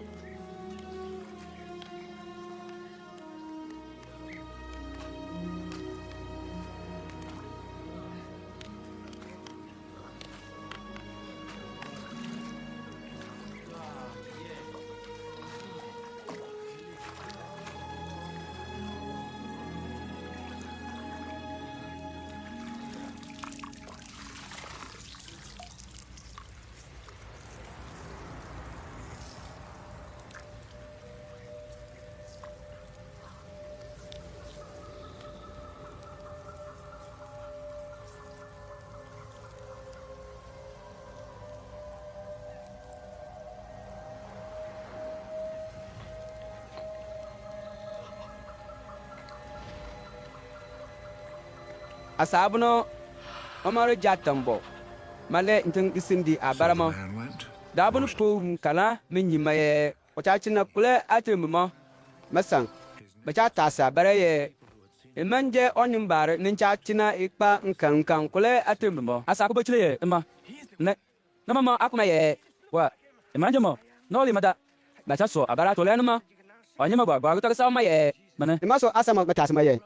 ne nane fo ansimo awa ne abugi olega na sama maye Onye obono ma chatema maye Yesu manu wara patie ne ochu boma ansi. ga otoge Same ye la ka for. Fansi siru wa ngundo. Kesintuma na na pa aforo. Mari sima mari sebu bi mane ganye. Nche ufa. onye mago toge sa sama ganimo matasma ye obufuna do ne olego na ye min onfuma asama mechu onye makpe farasi awremo ansido ga kaga bunu Yesu bu warago patiemo chubugi jatambo bare ansimo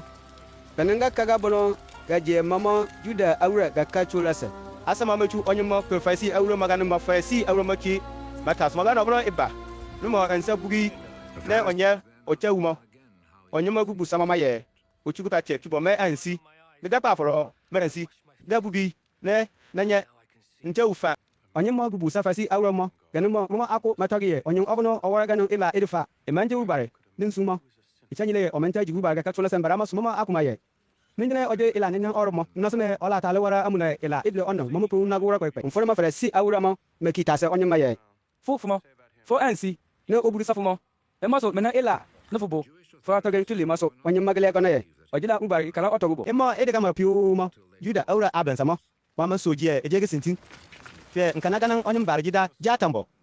emaso musum pater menyi de mase Ne mata asma ma ye. Fai bi obono fata tori ye. Fa kurgo de jada manene. Mena wara no ma ansi abubi na oja wuko. Mfonuma onye mo masade menyi ma lega ne ye. Anyi buno aibi na akorgama de gijatambuda. to no bono iba ni dukum ocha fa bre ay amanta bi amanki anyinyam sakolonga bono obugumo ansimo omamba ojege bi fata asma bagba ola tale tonga sa man yoro juda awra ablansa mabufu so sunile de ne onye mo menyi de mase matogana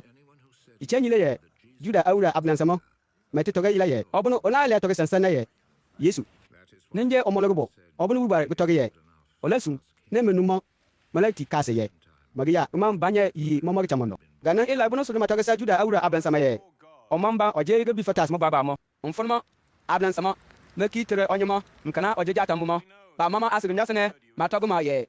kereke wubare de futage de sintinga buno funyumo ayi bre anyi ibono gana onyo mbare de da ila nyanya orbo matoge samo ganmo ole ona ye minni ye oje ila nyanya orobo abie faida ila kolon ibuno nyumana ngi ye nkana ngi da jatambo ne dukumo che wulila otoga ni mo ki tas me manane otwara fo nasone o ane oburu fo als masafuda onyemo gilega na ye na to gola busa fa ga na bono idomo na fa munyu masse manan fa ki fata lare fa kinu abia fa iki fata lare fa ba romo akasbuda onye mo tas mo gani mo matoro lu ma asebido ne batoga sama ye fone ndemo okasebo aibre ajida moses le anyi ibuno wubare gutambe sa moses ganan onim barbare amenyim funo olimo onyemo gilega na ye ganin gramo eje lebno ita daga no na fa ye fa men nyimfo no ole mama manan ki bugi man sama fa anyi buna wulbara manchanu ila nyanya arabo ndala nyam so bono o chaselmo wulbare ne o chawara magalare ilamo anam ka so bono ne wulbare chanumo adala machuli ku ibono wubare gile so de gaset bafo ganin barfa amantita ni ye nyam soko bitita lu bugi datambo obono ga kurguma de bidatamgumo ansi ga kakere ima so nyine imanje wulbare nin sunganan onyum barmo nkana ofana o manan taru wala sai onye mo gutoga ganan tamo juda awura ablan sama matoge sama ye fo obono ikurore fo de ubusa fomo fo luna ki ba nyile aye ila umfono ne meti maye mogiya di mama nye yi mamoge changondo yesu gunu ye juda awura ablansama machi onyi maganama okpa wu onyi ma na otasama ye fuso anyam se pro mama dameji onyemo gilega na ye oblanse ayam se po mama da mananje ananyile mama den somaji yesu gutogo maye fitu mo ne ma gan chatanga de fafa umfono mo onye mo gutogo sa yesu ye bura na soji na omimo na otububu sama mfonmo yesu go tagiye na baga sun kwansu da ti baraga anyam se do da sabono inchewu omama manje wu ila da bono ma ga chewu ma mabingiri ajatambo farasi awura abono mabo yesu ase mfonmo manu libono yesu go tagiga na mama tasma ye ayirinje ajatam mafa ne olega na ye ninjini faje ajatam mo kana fa man jigi pretu ebunu mo fata tori ye fata ufa fa igi premo disiri fa ye yesu gida gi pa sama mo ye nja toga fa ga sintin jam so bono o man chidire bulono so tulo isande ko mado na okpa di daga che kuso tulo mo ganin ka so bono jida olu abie o chala okpa yiwu be pinni da na nyam so bono mo o chidire bulono so tulo isande ka ko mado mo nje isande mo okparbo isande okpa mo cha na pe gebunu no ase ne obono o cha di isande gebunu no mo cha tigi samo de olu o cha tre bo isande mo o kama se mare mo ganyen de uchu mo tupegi okwar mo gukpar mo isanda male de kun madama o cha jamra sama made mo bumo ija yile ye me cha bi mo gonno de menuma ase isa bo gi yambre mama nchile na bumo malasre ta ma yage ija yile ye mama cha bi mo gonno de menuma ase yesu gida juda awura ablan sama gukpar ganin mo mama nu uma gase ganin smo o ki toge ye nja toge fa ye ga sintin mananje isanda ga kun mo ga bulu mo mama abunu pio madaga ba wara fie mile onno madada fie iyu abie abuno mecha yu ni pindini mo isanda mo mama kan mama abuno kano man da fega tunde bulma nina okula na da musu tuno maganan ka so bala nye amago olo doli u kama so bno otala rima donye ojita yima mabada de maba yuri mamo de menyile ni mbre na bada de nyege asamanye ubara ase ta chinaga pa mananje isande okwa budin sama obno oje isande okwa budin sama ninja chumanyo fe de also my sunday lewu obno otakpare isande de makama ko mabre imanjema numbo isandama ninjina owu fe kunchuncha ba isandama dama wala selita isandama yage du kultuma oba kada isandama de oya samama ibuno so o cha selita isandama yage ganimo ninji o cha krema maso da de makama go ko isandama ila iman kirma gisai mananje isande okwa budin sama ni ne isande na me isandama tie menyime fega no bono mese ubare ni nane meke ni mama nan tumenye fo den some sandama do mbo isande puke mtenfo mama abno mama bu pinga dido ikabre ntu mama bakie de menu mase de mora isan de gon kulun de manya isan da pa bokulan ubara cha lar mi ila cha nyire nan tume mpa fode nkipa tu Okuban sogamon pa bi ma abado. Magba magbaso. Menja chumon pa chufwe. Mbo okpa bin chumon pa fwe. Mbo okpa bin kipa chumega baso. Gananda mese uba ga kasana de. ila ibolo yesu kutoka fasmo yege juda aura ananzamo mo sambuno machasa chili masumo bikiwara kwai asamado sacho machato biye ila nyenyo ududu ite yesu so ochano bi dama nu ode ase momo akuma ye Imanje isa obono ona ila nyenye odudu itamasumo. Afangi bile nna sune ila nyenye odudu. Ila talu bubi aja tambo ansi. uwo kodomo yesu bu jerusalem na ugu fo ibono juda aura mo macheji kakabre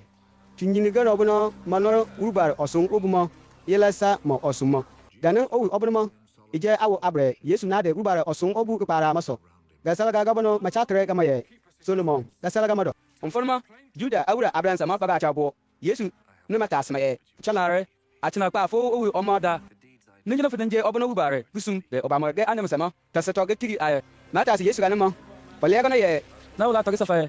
Fanso mijida ila baba ebono ndame sebu bar ganya ntawa manan challe yamsa obono ona njama. Ko wunyile. paimo fomanki so mi cha nyile ye panje mesande isande ibono ijemle mo mecha numugade inyi momo ne mecha na bumi Jasa mama ubar asere china pa. Yen boni ye mamado okula fo lugama ko mambono ola so mama ye mabado. Mese ubar obono ojuma sama bolondon ila kamase. Ne oku mambono ola talu so mama yi. Mese ubar abado. Mese ubar mo ajida kolon. ibono yesu kutoka ganan tamo juda aura ablansa mo maki pu abu malada mo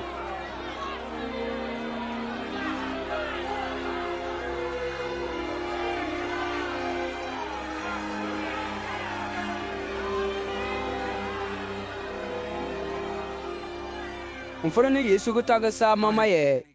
Ubar gege na war ila baba fa ensiso.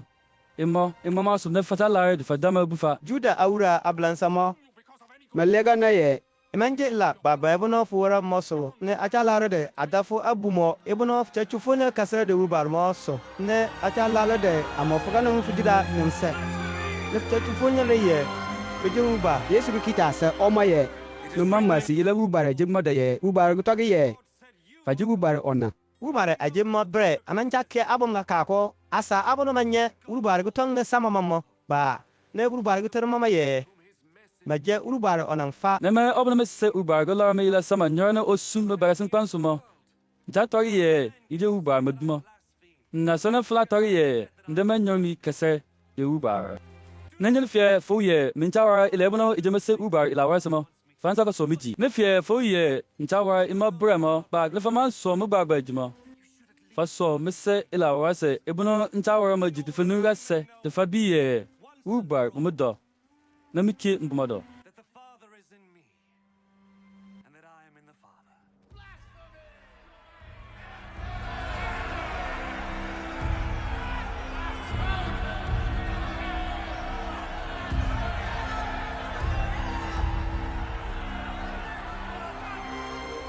Yesu kutaga ganamo. Asamo. Makila refie makadamo. Mamanyamo. Oli mama bado. Yesu kuki Na for Jordan obumane osankpa china ofolo John na china jeri asa ubar se jerima. asa se cho mecha kpemo ase nno mecha toge ye john mamwara ila lenyi lese iko ila kama se ibono otoge chili onyen bare suma bre eji gesintin imaso asa se cho meso yesu ji no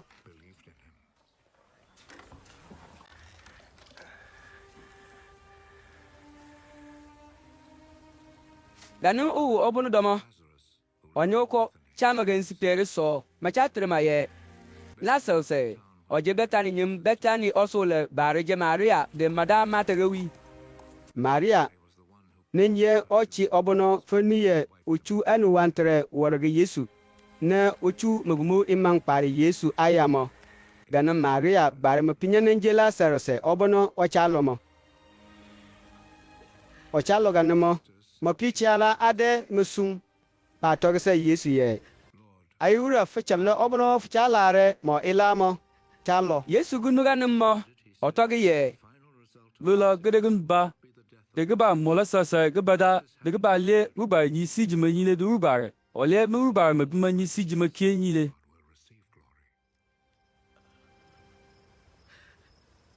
Yesu chalare mata de matde de mama pinin la serose ila imore imoganimo onuna serose bonomo sumo usi china mfono obumo nka nyo bala Imaga maramo. Yesu gutagi sama akasa buma ye. akikpe Judea Otogi omaganum ma akasa ma matagi sama ye. Oblanse. Juda awura ablanse ma malade madafu abu mofa. Enti jinkan fo. Fula kikpe no. Yesu akasu mo Batas mo. ganimo okisi da mama we paledo ochinyi da mama ye ganu O wobuno dama. Embugufu. odag palme ye Enje ugudinyo. Numbuga kado yam sobono ona u kenkemo menja sidi. Echa ile gasin bankate so fatla chewmo. Na obunmo onaga nyamo chasidi. Ichenyile ye ombu fatla mase. Yesu gutagi ganum. Na okitogi sama ma ye. Ai samana la sala segede. Na nkwa chingmo. Mfunuma ma akasa ma matagi sama ye. Oblanse. Ninjina odigin sigede brema. Wala nya alanfia ne. Yesu akasu mo mama biye o cha toga tuli Lazarus le usuda menyida ye ginsigide baba ne odare mforo ne Yesu gutoga tigi mama ye Lazarus gu Pai suma. Ewara mo konfie mumbuno pe no oude fanya somiji ma so fanya gida tumase. Mfunuma Thomas obuno. Majatre ma ye. Atama kutogi sama namba na ma ye. Ayemo pewu akpe. Ninjini je lewuma. Ale Yesu pewu akpe de akpewu. Yesu pa lo no onu ye Lazarus gu o ne mopule mama imam kan nange Atani osolomo. De Jerusalem. Imam bogata da bara. Imam fo akwatun anya dandam. emasa yaga Juda awura mo asa secho mekpe Mata de Maria ase de mekpa toga wara mama chuli mama pinyang lu maso Mata gunu Yesu suma. Ole chong. Okwa janga ma yaga Maria ma tegatendo. Mata gu Yesu ma. Otogi sama ye. mura nufi fo bogare mo nkana no pinyang omanamu Imore imorganu bafa. Nye ba mpre. Ila kama se bono fukole li rubar asimo. Ole tu safo. Yesu gutagi sama ye. Fo pinila ki chingi china rupa. Mata kuchulu maye. Inyi bono mo pinila ki nye rupa. Ekala la lugasa bono rupa le chindi ibuni. De uji. Omo mbenema. Mfunuma Yesu guki lo togi sama te. Menenje obono mbo okpa. Inchingi asa bono mo. Menenje obono njasa asa rubar segatina. Onamo. Yam sa obono ochuma nyo chuma sumo pa. Umo. Ola china rubar se. Ne jam sa kama sa obono ote. Do uchuma nyo chuma sumo. Rubar se etina onamo. Paman le magba pa mata. Puta so ilediji. Mata gilela na ye. Bura. La so jiye. Fananje obono rubar gusu. De fuba maga anyam samo. Fananje rubar mebi obono aya ansi ajamas ye. Ola toge le rubar do ba sangba sumo. Mata gutagi Yesu ganantamo. Okpa atre matre Maria le nkan. Ne otogi ma ye. Oblanse mo guba. Obufana ocha tefo. Maria gunu ganimo okpakosida ne oli pa jangara mo Ganin uwu obunuma. Yesu mantilo osul mo ba baso. Osan obo mfuruma tagpa jangara mama. Juda awura abono mobo Maria ase gatamado mo macha toga ma wara mo mu ba no bono Maria gpenyi se kosole ganamo menyi fie o chekpe mfono mo pile mo pinyem mo o pa sauda imoso mu bu mo Mary arrived where Jesus was, and as soon as she saw him, she fell at his feet.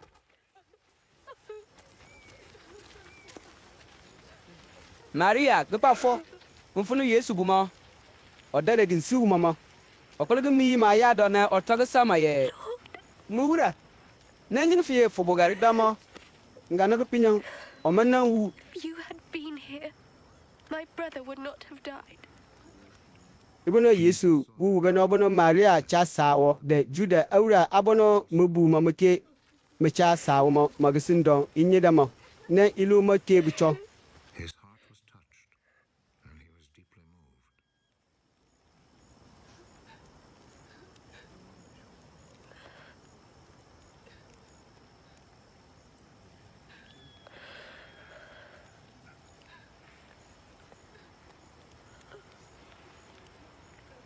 ne otasi ye falado na fa pulemo malego na ye oblanse ba ne fo ba krai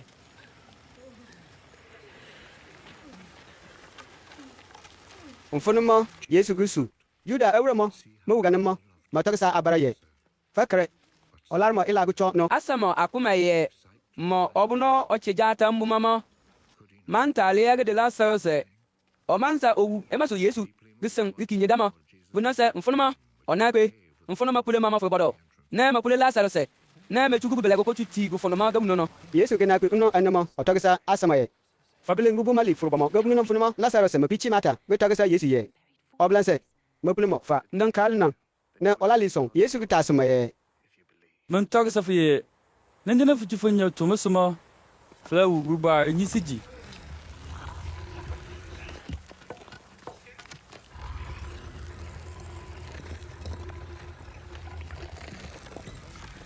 mfunuma the stone away. mabilingu bui bela mali furubama gabuno na Yesu gidie mo ansi kresoso na ofala uba ye no se fusun tie funu mase Jesus looked up. I thank you, Father, that you listened to me. ye pechem nume ase o kama sodo asabo no ba yele gar na fa sunne ncha toga kan ele defa de manya sojie fo nen sunne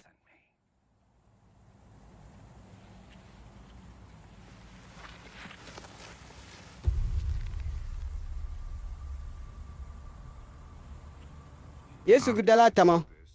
o pinkenke ye nasero seliba Lazarus! Come out!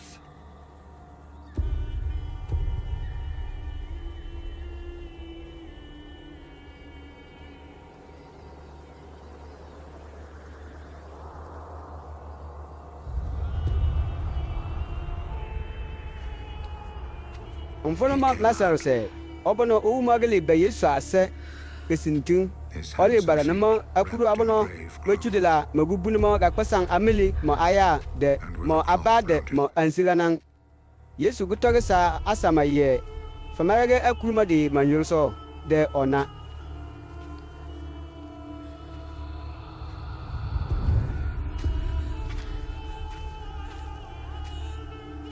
Untie him and let him go. juda awurama mo bu maria pe nnomo mo wu ila ebono yesu gu wara famo momodo asasacho maso yesu ji momo akumo mana pe farasi awurama ase ne mapa bu ila ebono yesu gu wara mo sa momo ima su juda ula sunbe ale bablan sama de farasi awrama matale juda ula mble ajibu gaja ne mata sabara ye ila linyu se pai pai ebono onyim bari cha warfa nane ala warama ata ma yagmo asama pe wu mala na so ma je mananja obono bu bar gusunde obaji durama urubara adusma ninjina ibara numa rom awrama mala ba buri ay ubaro sun obumo de masoka ga urama le ayase momodo obono oje juda awura asungi ale bugumu kanan gesi gabono domo genyan nenge kalfa sembele ajibumo majang macha saga wansa kanamo kalfa se bare utogisa momo ye tantani ola ko famenye ninjina asama piu lu sunyam sakolon gita su sama mama ebura gesintu sumo kalfa se bare manta de kanan illa ide mabakpa bebaso ebono ninja asungi ale bugumu kanam ga siga bolo do ma sunna bu bare iyaga awda wu taga ila ibono ila baba yesu mo kanam o ye yesu la usa mama juda awra pewu emen ba mo kai fase mambie imanje mama juda awra ma wole ne yesu da usa yesu kinye wumo de kula ubare mabana baba abno ma yase mabon tan pai pai mo pio tuba wala nyam sakolon tanchuli ga nanga bono mble ajibuma mejan chutuma juda awra ablansa ade madaga de ila de manya yesu mo chuli ga nan soma yesu mamba na tantege sare juda awra madoma ma kasubuma basana pa china da ifyam osole so sinde dupen koko mabo numa momo juda awra lewu gisirge aiso ga kabelamo ga chafude imaso asa sacho machale gananga sinkwanga bono so macha pe Jerusalem mama isole gumu maso macha da gi jangale pe no pa wala itibila iko bala jo mama ga kabelamo iji de isa icholse mama urubar oson before kanang o bono mo asamo mayele urubar oson obuku para maso macha lara yesu masa macha tase abara ye nanin je faye mo safa nye olabaji ga kabele gade abie asuma le bablan sama de farasi awra ma wala kasasa ye o kama so bono onyumfur yesu buma oba busa mama de manya kada ma pati e chasa nkansie ge juda awra meji mama lewu bisege aiso e kabrama yesu gikpe betani osole obono so Lazarus kama Lazarus nenge onyen obono owu ne mapulimo ne yesu gichingama li ibunu domo olo nnuma mawa ajido na mechi jigda kabla sama Lazarus ma pisi mata nim kre. Eja masu Lazarus ke bu mamado. Oditemo.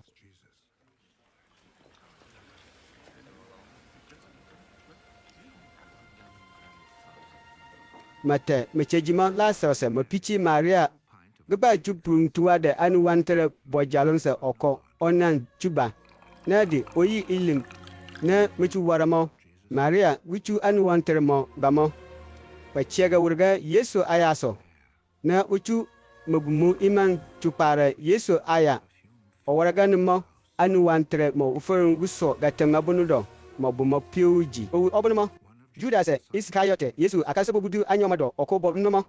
namba yaga Yesu achobo menyamamo Owu ila ebono Maria guwaramo otogi ye. Anu wantre bare mamwona okasama. Nkana ala nye atirim blede achu yasa ayembo. Judas gutoga ganimo Imanji ye baga wansa ejan ayimbo maso. Kesintinda ojida oyuma nenchakada mama atembe owatan. Otachini yui atembe mo ako. Imani nyege ne otoga na. Yesu gilego na sama ye Ta ochi mayege owa imayela jumu pulene. Ayembo amrufu darfa mabufaya se adada. Mabre fama nyame de nchina faya se bali. Ebono Juda awura sacho menu ye. Yesu bobetani osulu sumo mekpemo ase. Nno emanye Yesu mankonso. Ne sekwi blama gikpe kno gana mekpe nduki dade makpa kre gasaro so obono owu ne Yesu bichinduma ye ibuni domo ema so Juda awura sunni ale ba blansama malano pa obono so mala nyede mamola sa osekie mo elifie chili Lazarus asuma mama Juda awre sacho mesama kene mama asundi alebo ablansa malemo ne masa maso Yesu ji imagadi kasemo sekwi ble obono oba Jerusalem de mabaji mama kaka blamo menu ye Yesu bo opado oja ba Jerusalem Tamen so mo chade abla fane metuli pe makwa jangaramo masan machatun macha toge ayimbi aje fule ubare okosre fugumu ubare kinyndo nafana cha ba fa fane nje obono fula jigawura ay Israel awura so Yesu dalal bi folo oko ne odi jama so oja pe fie gana obono mawura ngwase ila ubare jibma domo mama se ila ye sayon osule biro so awura fansa faselegu fu fakre fay bura ninjambi fono so cha bamo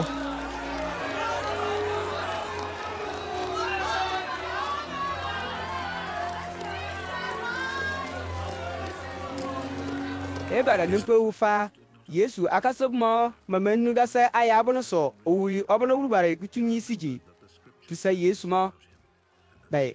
nemo kasobmo maloba nyingi ye ela ebono mama siyela urubare ajebmo domo nche Yesu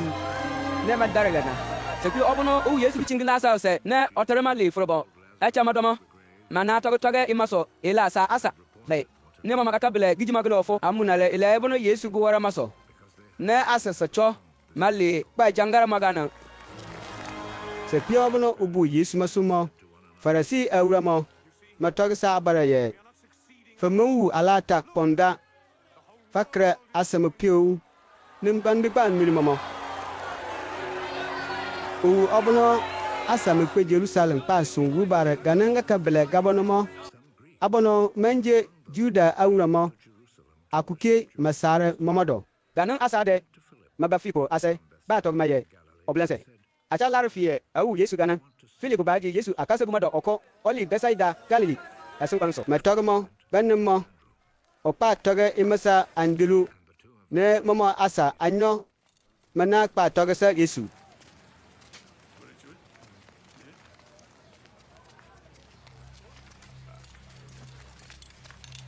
mfono ne Yesu gutaga sama maye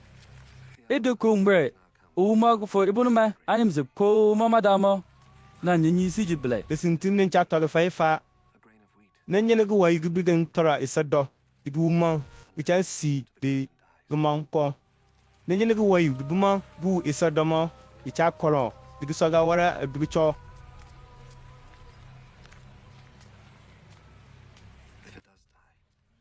ema so fo bono fo mpa nen tiri fo nen fcha kosa mo fi yela fugo ba sumo rubare asaga china alali fugo ba ne fo bono mo rubare ila suna fi fo mpa ken tiri fuga saga mo fcha bala mo fi yela de funye rubare ase Gachina a pane. Fo dem sa kama sa obon futa laare de fo so mama. E kabe fu ba war me o kasebo. Mfala mala wuma. Mike le mala wuma sumbo. Mese u ba la tela obono ata so mama.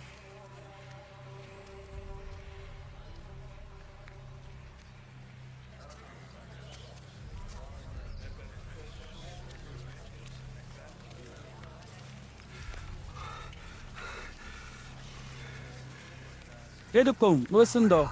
Ja dem fie oda nanan taganum kulmesiye o margame darfo abono ata bamasufa atunga bafu. Abie kwa kanan arfo adosone na basin panso. But that is why I came. So that I might go through this hour of suffering. Yesu gidala kolewu bariye misle finisi jigawi odala en mag jebu kogeli uba do togiye retu wala le minisi jigawi nyile ne nanki le magawi sebimo o ile mfon magunu gijebu magana mo mama ako matogiye nyang mo mebe akuma ye uba do osone ntami sama asamo mata togiga mo Yesu gile gono ye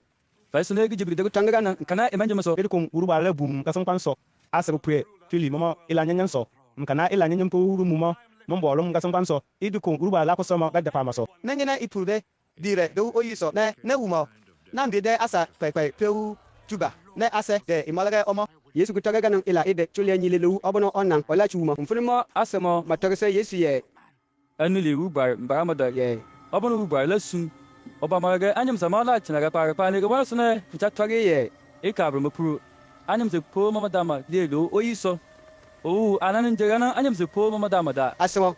matase Yesu ganema odaga pele tuli mayoruso sa mama ye isang ma da de u ota u san obolo fa fanade uma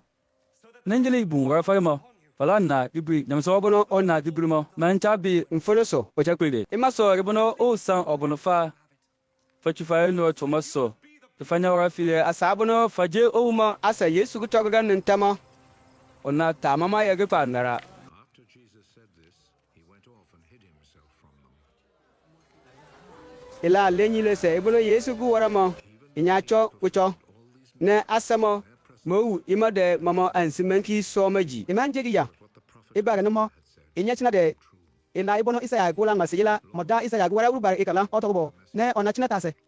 urubare ye urubare mamado anane nsofo okala obono atagisa mama jine amage abono fichalare fichu marage asamana na bingu amodi Ganinki ibono bamanta aleso Yesu jima. De daga fie gana bono isaya bare ula tagila ye. Urubare mataswara fie achatambo mama mwansado.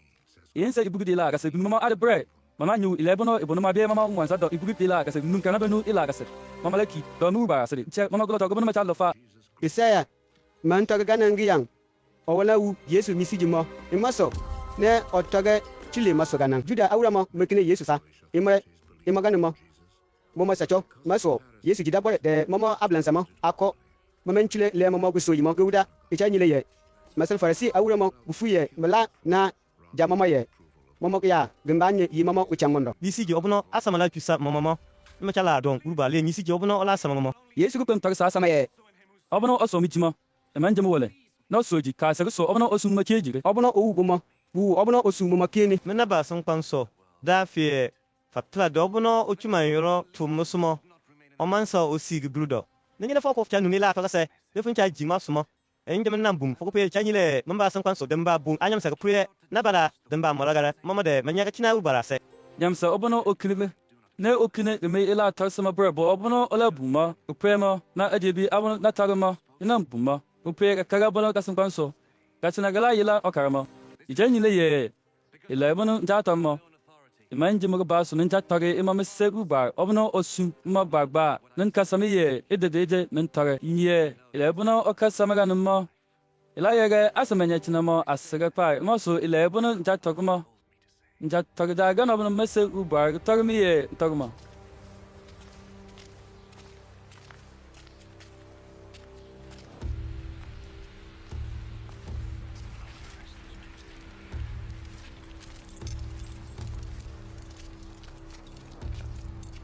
isaya ngaka kolon de juda awura meji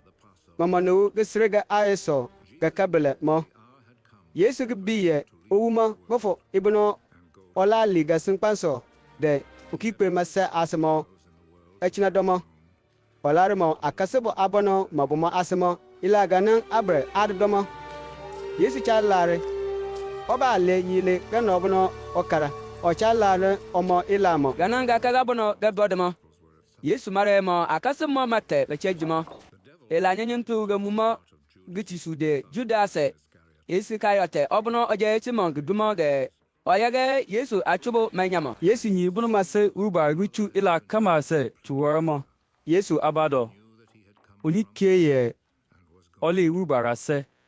Ne ola kikpema se.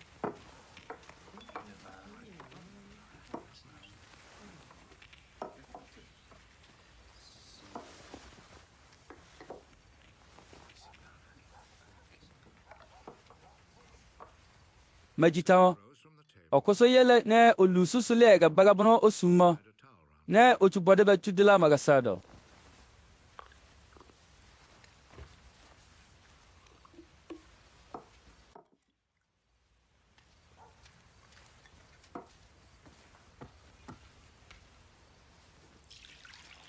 mfonoma ochegen tuwarata sado ne oyi gase ochafuroma akaseboma aya okuyege odobode bama ochudela magasara doma ocha lemama aya ntu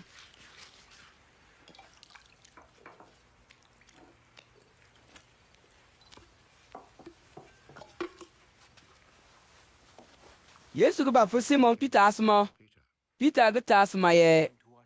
nubra fone nang furo maya sambe ni Yesu gilegon na ye fumenyi la ibno nchawarfa kamaramo flaba bi Peter gi ki togma ye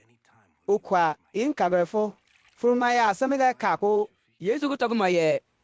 ninjin man furo faya safmo ganin bramo me fo amamba bo sek wara mfonoma Peter gi lega na ye oblense ganan be mo imanje maya wota se furo maba gnu mukie sale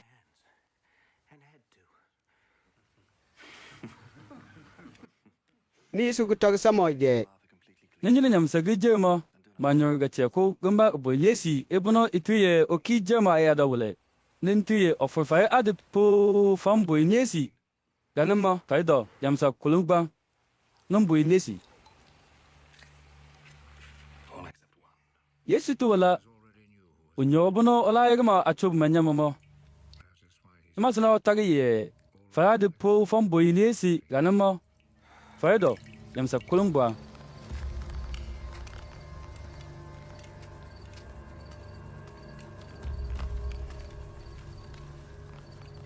Yesu gu furuma akasema aya tama okiri masusule ga bamasu ne ona kikpa chinama ochinatin ojitema mfonoma otasma akasema ye Fanu ila ibuna na war safaifa kase fata terme ye fa oblanse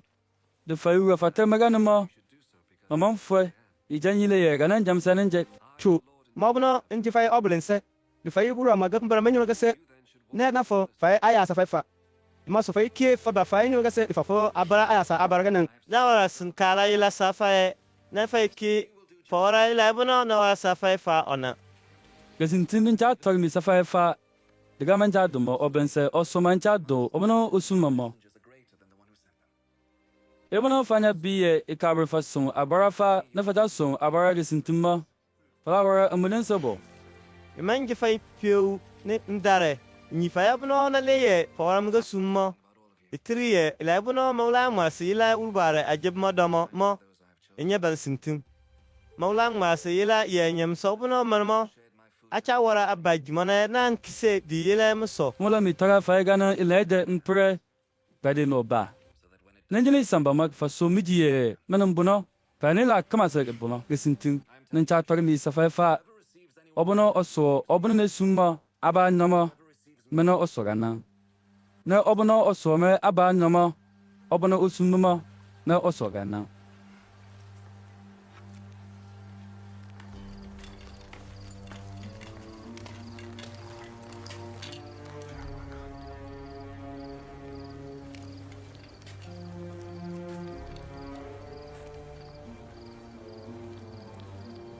Yesu gu tɔg ganin tamɔ mo ga sindo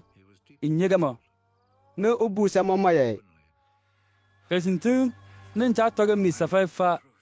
do okula chuma wara ma chuba bado. One of you is going to betray me.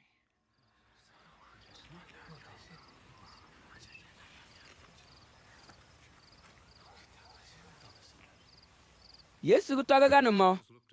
ma akasib mo ma kpɛɛli kiri abara ma me nyi ɔbɔnɔ ɔdali mo mi Yesu ɔkasib ɔbɔnɔ ɔcha laari mi ila mo ninte nsindi mo ojitim mo nfɔni ni Simon Peter gida gu musani yɛ ntasi ma yɛ aidɔ anane ɔdarida isintimɔ ne tusindi Yesu ne na taasima yɛ ɔbilansir anani fi darda Yesu gu tɔg sami yɛ kaasɛ ɔbɔnɔ na ntubudubudi yo ipɔdɔ samɔde ojima mo nandariga na nfɔni mo Yesu gu tubudubudu ɔbɔnɔ ɔdamɔ tuno ipɔmɔdɔ yasinti na ochisa Judas Simon Iskariot gidi yɛ ɔsoji Judas gi kpaso budubudu mo jima ilanyanya pewu ga mu mo gusu de mo nfɔni mo Yesu gu tɔg sa Judas yɛ idi ko ila ibɔnɔ fulawara mo wara ima kusa aye akasibu sinsa abono ayre Yesu ake acheji mado okore oko menu ila ibno Yesu gu sa Judas magase mama akubre menyida ye Yesu cha toge ocha sa Judas ye okpa so ila ibna na malachiji de kabelama abe okpa chu ila ko asayembo ichanyile ye Judas mencha kadamama atem Judas gu peji budubudu mo aya abono sumo olita mo maya ga nun o bon mo ejeganye Judas gele ne isang Yesu marmo akasibu sinsamo Yesu gu tɔg yɛ ediko ne me anyem septo momoda ma nyisiji mo la le gewi ne kanenke ne wuba le nyisiji mo la le gewi chule musune nangina uba misiji mo ligawi chule musumo anan kie ne uba la yaga mele nyisiji mo oligawi chule mo uba so ne aya aduso ne uba la wara kana ila ede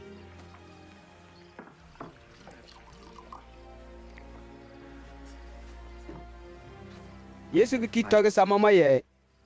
Me ba na dan tina fai don wara dafa ba fa la magatin. Fega na bana na tɔg se juda awura ablanze ba tumma. Mpre jatɔg mi safai ki ye. Mfono njak kwema faman talipe no.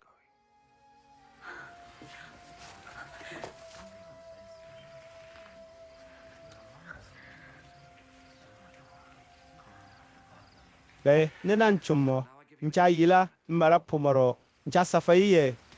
falare abara ila fiega no bono na lar fai ila mo faiki falare abara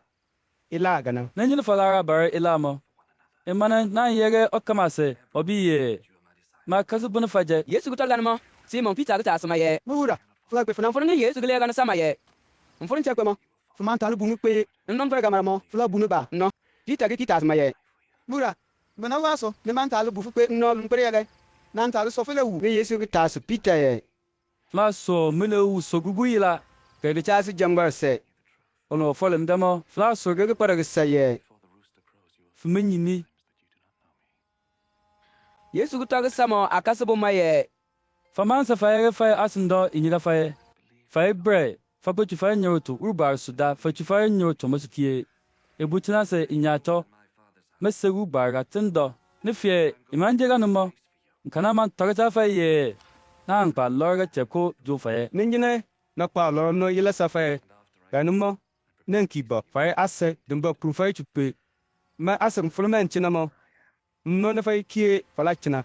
akwa bunu so nan na de nkpemo fati fai nyi ganan akwama Yesu gu tɔg ganimo Thomas gu taasima yɛ mura abin yin fona fita kpemo ne nane alawar da biyo omo Yesu gu le gana yɛ Melenje okpamo. Masune asamara biga sintima. Nemala nye ubar se. Echina ona okoroku. Mam bono ola talipe ubar se. Ganima. Kasama uchu demoso. Fe fabi buma. Fabi misse ubar kien sentuli. Mpre tu itekpemo. Fatinya misse ubar bi. Efanyamo odifayan siga. Yesu gu tɔg ganimo Filipo gu tɔg sama yɛ mura nyile aye se urbar anya bi mamo e ka bo are Yesu ki taasi ma ye Filipo ko ibono mer fa achana kabar fa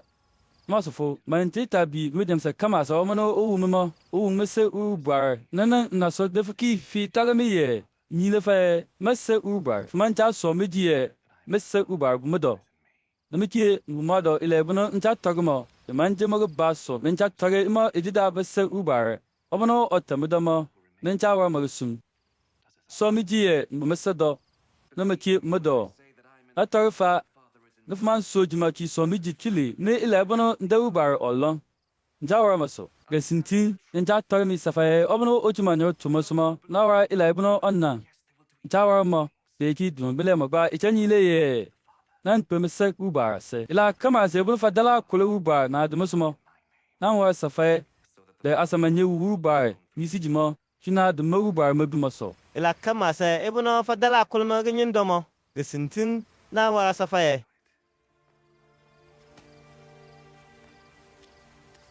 nanjini fatal lar me lamo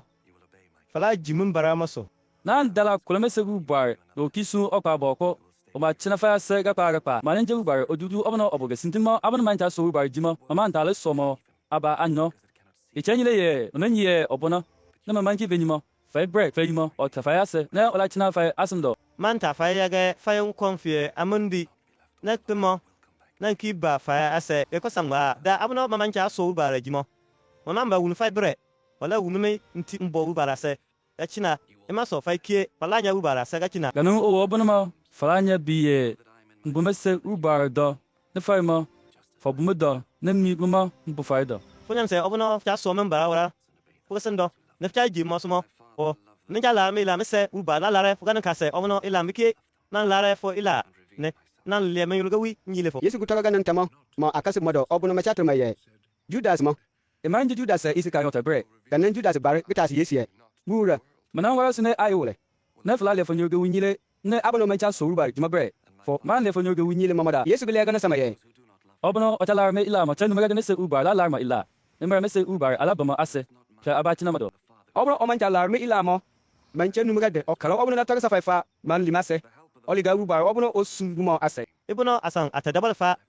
nan cha toge fa ganan ila idifa nenye na choma ubar la su oko de oba yimini ya de ko pa fa mananje ubar oduduma wala ba nyile fa ila kama se de oningi fa ila ibn po na taga fa mo gesi yuli nan dani yila fa gesi yuli nan dani safa e manje sinpang ga su gesi yuli mo ondan fa man safa ga fa asan anyila fa man safa ga wala fa fu fa to wala numi na taga safa ye nan pe inkiba fa ase nenye fa tala mi la de sintima nkana fanye njakpo mese ubar asmo lawa fa okonda itenyile ye mese kudome wala mi bumi safaya brade pede no ba isambama ifanya somiji mamba nye tonga di fa ye cho ipo jenyile ye ila nyenye po gamu obono obolo ngason konsumo chaba bebre omambolo ko muso yebono mese ubar kasama manin tawara imana na yege asamala wu diye jalar mese ubar ila fokuso de aligare Yesu ki taga sama akasa ma ye man da fi oyi du sakolon obono mese ubar guduma manin jakar ganin oyi obono so mo jelem bi kama se gabono ga man cha so abma mese ubar ta na ofe mo jelem bi gabono ma ga cha sa lelan cha so abigu chomo o ta nyele ga muso de ban jelem bi ga nya so ga cho fa ni jimin jari mbo no ubar ta ka maso ganimo ichanyi ye chuli ubar ajiri abono na taga safai masumo fanye ne iparfai ila nyanya fusafai fa china mdo ni kie nchina fa do o yiga jerin bule ga man talo so abiga mo baso ganin mo ga cha de uyimo ganin kini da safa o kama safa fulu mal talo wala uba galare ila warse ganin mo mure po ne nke mananje oyimo fa mananje oyimo njerum mo obuno otamdo de nuki tamdo mo ganin kasobuno nan tan wara uba galare ila war sumo ga fe manje murfunin kamo man tala wara me kureko nanjini nyamsa man tamudamo o da fe ga jilin bi gabono mata nyal fo ga wole na asama ta pru pa to wara ojedo de demo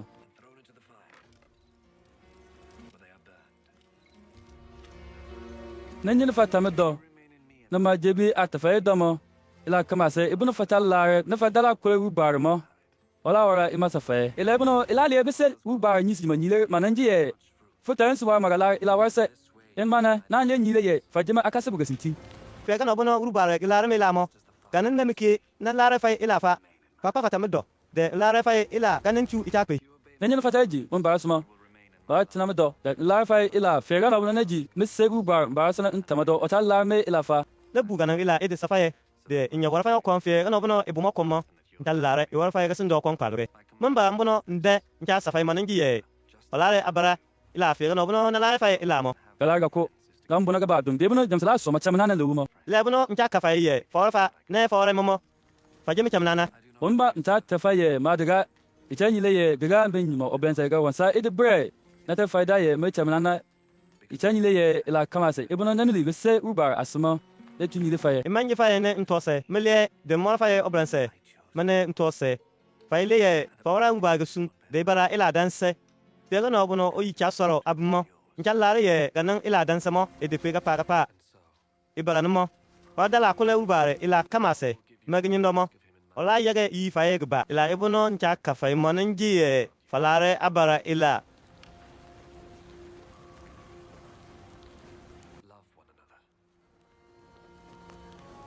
Nengile abono mancha so ubar jimo macha to faimo feningi ye ne mawla chupe ne itu failana fie faro mo faje nyam sa kulunda mo nkana mara la fa ile mo fa mo faman ba faje mo do na to fa ile li mo do e ma so na macha tu failana Fanyin gigi jiru bunu na tong sa mo. Na tong ye. Gra mancha do mo blanse. Denjine makama obono nje fay oblanse mo ansimo. Ede idu fay ki. Denjine banura de mo. Wala nu fay ga diki. Maso be mala ka fa ye nsigana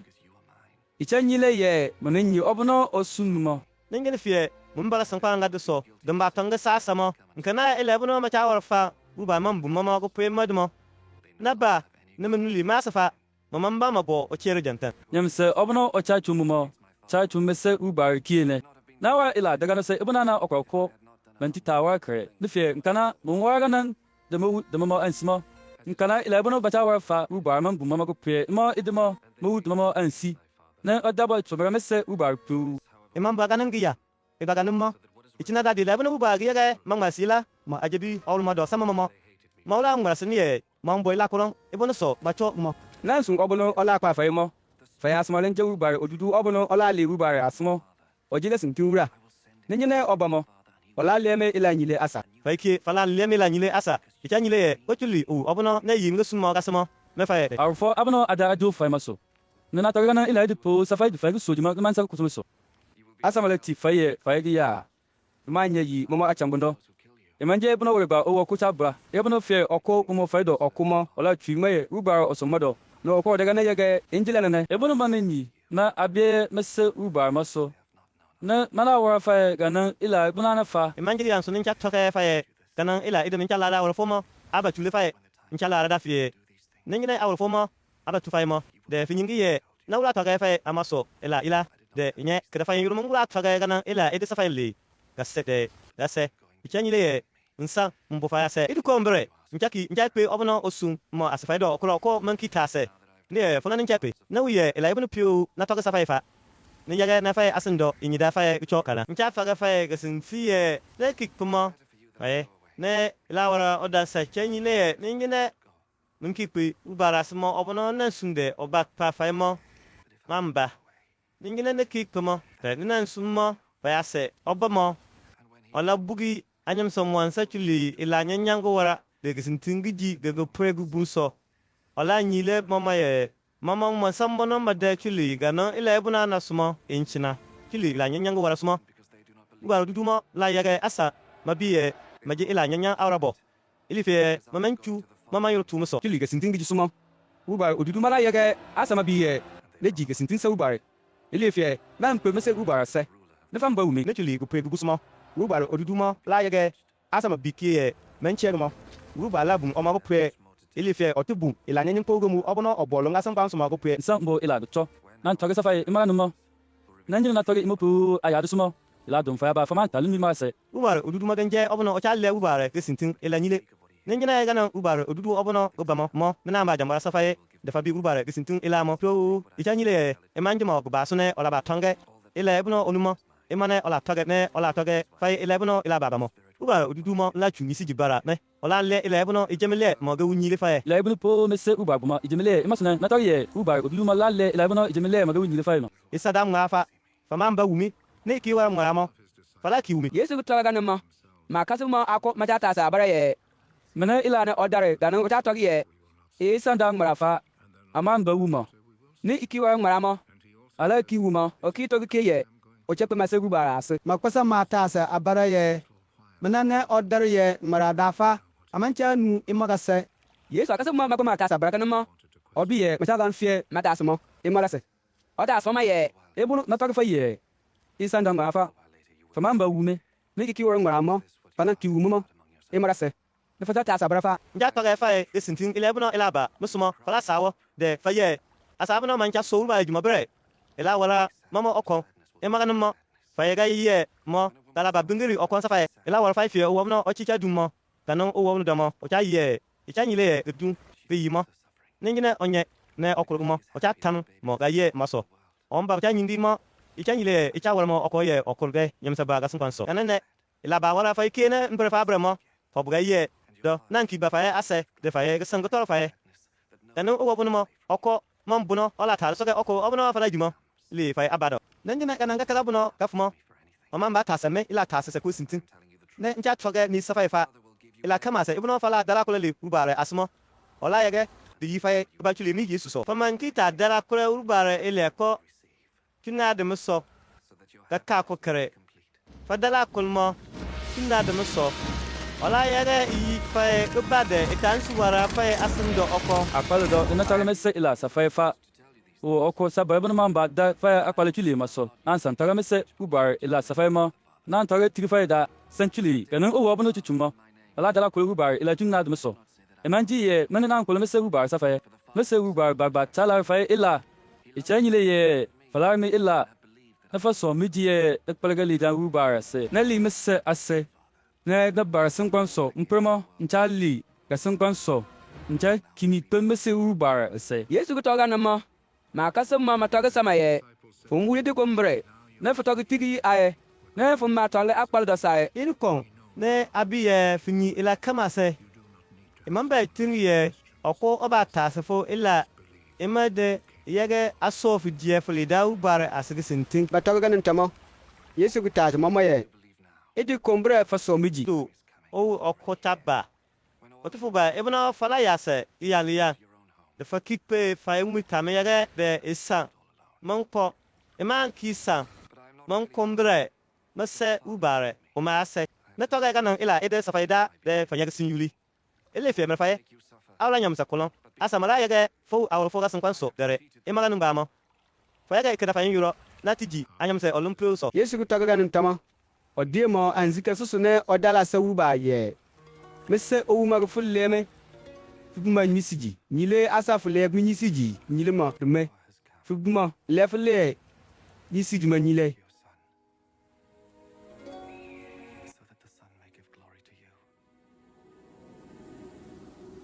fasama olon yamsa kama sa so de yege asabno fasama ma machina fugu bara se ka para pa no no asamala nyafo ase china ka pa manenje mabi fo obno fon kon nenge ubal mo de mabi ni Yesu Kristo obno fo sunmo na le finyi sigi maga winyile ile fie na le ga sunga bno fasama ye mba wa ga sun kwan sumo e de ko masa fo fuma yege njilin si fa se fuki vinyi sigi obno wala mmo fa se de meso so de se nora ile sama sama asabno fasama li assassin sadamo na le fuki dibmo nyile momo mawla majida fulle pege fuchu omo fi sama momo menu fugade edi kon mabiye ila kama se ebo no fu chusano mo ele da fo ase e kala ibno fo samo na togo momo ne momo menume ase ne mabi ibno idige sintiye na le fo ase masoji e fo ne sume mama nin chadala misafa enje assassin se nin chadala nisa mama abuno fu chusame ne mo so mi jima nin chadala nchasa ichanyile ye majida fule o kama se obuno ojemele mo ojida fule me o kama se obuno ojefule mo ojemele ki nchanya nyisigi tuna de mo so edu kumbura ma ba tuna asin kan so mama adabre asan bata sare asabro mama so fu juma do bimmo jaki jaba fo sanita omo bi yege maso se fo obuno fun ko menje u ba mo tu olo obuno fo samma tu krema maso de mawra dem so kuno fe na obuno me fo aje dem so kuno mo o obono mboma asma letu fo olon krema so kanon olon obono be futi samma le kuma malwa mado pa jam sa kolo men yaga mo otnatan obono ola nya fo asma ole magba kanon mo okolon obono iwala ijman ka ba ma wole de yaga ila obono ma marse ila fo adi modo mo e baga sinti edukon nchaki mi pa fora se nsam buga sun kwansu fama ncha ga yana ila de okon obono na nyamo mama adike manya no ko obono pa loge na to ko fo okala masama de ade na obono mancha so fudima macha chuma icha yile manja modo fiega na obono muke menja modo mo mencha dala ye fule mama li abono mama ncha so fu ba juma dada ncha kun fu da ye fukre mama su da obon san jamsa nyanyamo omansa onyomo menja abono mancha so fu juma do kalinki ma da ade manja abono mancha so fu juma do na mama ya safa no chuna da fu ba ga sintin maso fo ade mananja na ga sintin da bono fiega na ma fu ba fu sunu ba mancha so fu juma asmo dana nimike nje sunna akasabo ade asabu mancha so fu juma asane ma sumo na no menyo yela safo de mama ke manyan loro o man yelo yela sa fuga sintimmo yesu ki dala ye e manje ada wole ne nja dala nja sa sa fulke malachu mama yoro to miso chili okalan obono ade malato ga sama mama so bese yega mama piuro mo wara nyam sa kolo fiega na bono fu bumedo nimike mbu fu dama yega mama ke machina aido de yega asabu na mancha so fu juma manya sojiye funim summe muni sigi obono futi samamo ne ju samamo emane na yaga mawra nyam sakolo fiega na obono mefo aji nyam sakolo fa nan china mama do tamo fuma china mado ina nyawa nyam sa kolom ka luli ba nimo asabu na mancha so fu juma mala nya biye fa nan summe na fita la mama ila fiega na fita la me la mo mesa mo sindomo nchala fie mfono na china mo momo abono futi samamo me omo achina no de mayewu mini sigi obono futi same fa da so diga se ino wara le sama na obono fla me la manin yaga na futura na misigi obono same o mesa ga sintura anyam se mama nyi fo kasin kwan ka so me bre ni fo na ma da make manya biye funan sunde na le fu dib manyi le mama nan oni le fu dib mo ja nyi le mama diga la la bono fu busam ma ga china mama do miki china mama do yesu dala ga nun tama marma kasma mali fara kidirom da kulubi ma chungpe ndom kodo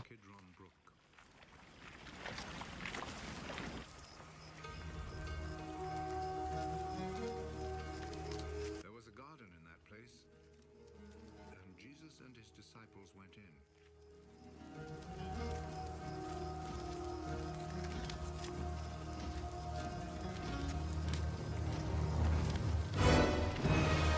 yesu marma akasbuma machachina pa jam no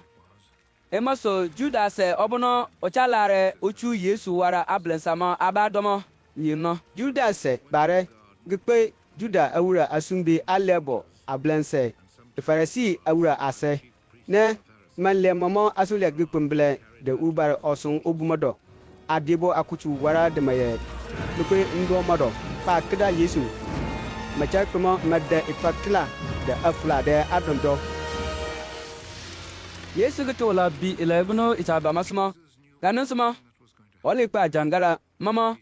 ne otase mama ye anan fata lare yesu gtas mama ganama malega na ye yesu nazaret ni mana atala ni yesu gtaga sama mama ye menaganun owo obnu dama judas obnu oyege ablan sama manyama ganuma yele mama asan foro yesu gtaga sama mama ye me nema meki gamang mara na malele to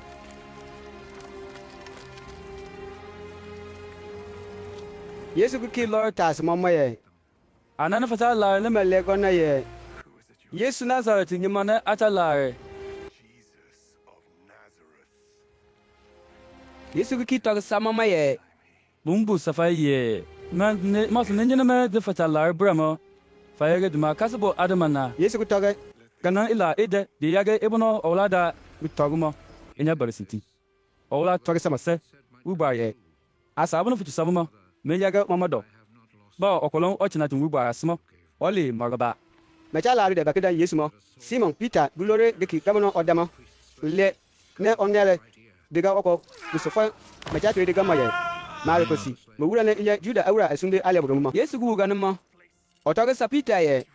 kiwi ga tuma wara ma fordo ne otas ma ye men sa u arfo abna me se ubar ye muma umfono mo asoja mo de mo oblen sama de wubare osun obumo adibumo makda yesu ne meminde mo men mindimo kanamba madagu tuma pe anasa asilda pe anasa nje kai fase masanyin sa ganan kai fase baranin je juda awura asumbi ana bugamu kanan gasi kabono manin je obono owala tore bijebu ko sa juda awra abransamo batummo otogi ye nyamsa kulon gita se usa asamo fiuma ebura mada yesu majak be anasa asaganim mo simon peter de ne yesu okasabo oko abuma mbre me asumbi ale bu mo anyi abarasumo ganye bu yesu logo para maso na isam peter gisi oyire mangman gabuno no ase osi ganmo na fikwe gabuno mo ase ne na pa tonga de ogulumbu obono ochakra gabuno no masumo ne ochupita lo. Then the other disciple went back out, spoke to the girl at the gate, and brought Peter inside. peter cha lo mo oguru mo bita sama ye fikie fombo onyumbare akasa modo peter gu kine ye kwa menjima akasa modo danan o obleje aw abresuma asundi alebo gumumo adigade abro mecha di mogatemo mo wara oja gu para maso mayele mecha wole peter gna siyele mama asma ke cha wole ojema yesu bo juda awura sunde ale bugamu ma asaga ma otas yesu ila chuli ma akasa bode ma ila nyile sama so ni yesu gile gona ye Naile tantigilin tonga ubare ila sa o kamase u kamase domo ninyi asa ila achangundo ubare osun obuma ko para maso mforo juda awro pro mecha pa jamo mun to sai asido emaso gansa putase ma patase asabuno manumila nyile samo manyila buno na togmo yesu bele ga naga ma abuno ma cha diga tum modo oko yele sindi yesu ofo yesu ota na otas ma ye kana me ikabro futanga de suma le bugamu mana mforo ni yesu gutag sama ye ninjil na toge ile ko ne imam burama toge de nu ni je ila danse ni ne ki toge dama eje itang ila da mfonoma makpare yesu de ofekpe kai fase obono oje asumbi ale bugamu ma ase simon peter san oyele ojama ase ocha wolmo mfonoma asabro mabo ojama asema mata asema ye fikie fumanji yesu akasa mado oko ne peter agele gana ye kwa menjema akasa mado mata se peter gana ma asumbi ale bugamu madaga okobo mfonoma obono peter gike mo kusuma babu suga nan gaga mare gita se peter ye numu fu yesu asin gomodo ne peter gile gona ye kwa ayabu nusumo chase go fule gade kwe kama jude eula ablansama metu yesu yi kai fasa ase tuma kwe oblansa dila to gowi oblansa dila to bare ta sa rom eura o ta karmama jude eura so jude eura ma le rugu serga aso ga kabla ma da fosuma me kwe oblansa dila to gowi ganama mama baba bre mama lo gatamado icha yile ye nenjina melo gatamado ma ela tole sama muru bare oso itole sama mama mama nyi mama ga kabla ma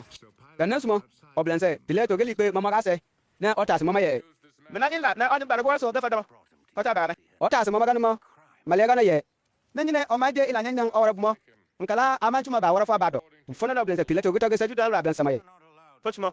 na tfe baba to kwa tfele ma kwa timo bele pileto gito gese mama ganamo matoke sama ye bum to ra be mo masa kwa ye ammo isa gana ila ibono juda awra ablensama matari sa piletu fa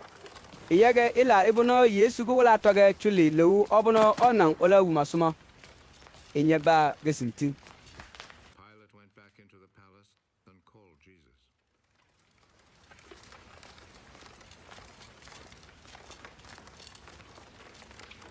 bablansa piletu gunu ganama okina lo martundo na otre yesu na otas maye fone je ura sa juda awra mo yesu gilego na ye fubagba nencha toge abie ako ne ntoge ne ila safda ne piletu gitasi yesu ye finyi ye nge juda nyang fo bagba fugo wi awra de mama asundi ale bablese nenchu fu ba wara ma bado naila ne futa en suara da Mfono ni Yesu gelega na ye. Iman jiga sun kwan so ga wura ona nincha ji. Ninja na muga weji. Ga jiga sun kwan so le ona mo. Nkana made mala kordiman sa nlo juda ara abulansa ada abado idama fa mo muga weji tambugare. Oblansa Pilato gita sama ye. kenan gura ba futa wura na Mi Yesu gelega na ye. kuna jak twagi ye jawura e ko gama ba so pa so din ba lega sintinyire anyam sa de ba jabi gama ila in masle na ba nyam sa kama se obuno o chalare de sintima chanu mai ase mfono mo oblense Pilato gitase ye minamo nenjere sintim mfono mo Pilato gele pe Juda awramo ase ne otoge sama moye numu ye na genen kolan e bono on bara wormo Then Pilate went back outside to the people and said to them, I cannot find any reason to condemn him, but dola eje ila ibuno acha wara safa gisi kama se ye nenjene facha jifa de ugu sirga aiso da kablemo jati gifa asa abuno nakada tidi ubumodo nyamsa kolon de ona maso ntigi fa Juda awura buramo safa de ona Oblansa Pilato gita ase kanamo. Malega na ye. Wa. Imanje obono tibida bada sasa aye o obodomo. Barabase. Banu mari. Asa ko makusuko de abai awura imaso na makadama tidi ubu.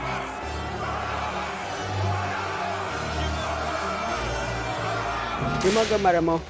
Pilato biyaga mata Yesu awligi and had him whipped. ne asoja mo mulu iwu warfie wura apai ne mechu bumo ne mechu wura kru tijabi bumo Mfono mo. Masang macha jabi mo. Macha fala mo. Macha pe macha ba ye. They went up and slapped Juda awura fore gu mudanse masang. Macha damo etang.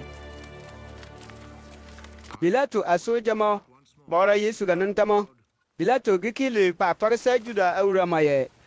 fenu ye laitu Yesu dara fa da fa biye mumu la lele ibonon so laitu bumo go premo to let you see that I cannot find any reason to condemn him. maso Pilato gichi Yesu le ba nyile Juda awramo obun iwaga perabono asoja mo mechu bumamo na obun dure kurmo ne Pilato gotogesa Juda awramo ye fakre fa onyimo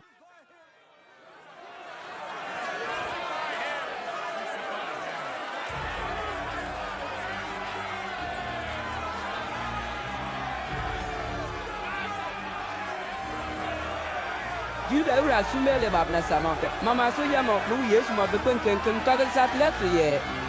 Damo anembi o Yesu damo anembi o Yesu mo be tagsa Pilato ganamo. You take Otagsa mama ye. fa baba fa betumo Padamo. anendumo fa to bebere mumu la lele ibono owarmo mfono ne Juda awura ablensamo matogesa Pilato ye abombaranko emasu chiliga nambara mulsumo e kabere owara omose ilifie ochachumanyole ye ojebu ba mabi ibono Pilato gunu ganan ila idimo iloro waramo bufuto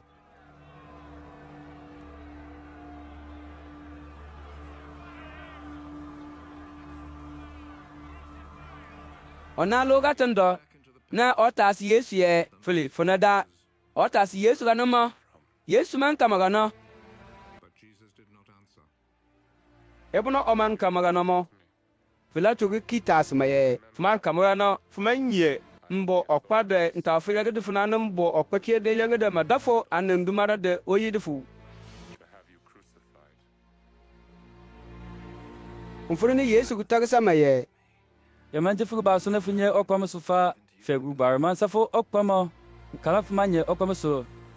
Imasu nyam so bono ochumi ba warfa ba da manin so ilanyanya ibono inya chamo. is guilty of a worse sin. Yesu gutaraga namma. Pilato gisango chalara okpa obono so. ola chudere Ota Yesu yagede onamo.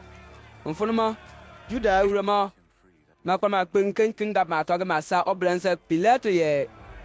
Nenge na futa onyimaye de ne onamo. mecha bufe mum awura ngura bere manu ye em sakama sa obono oja chu malori ye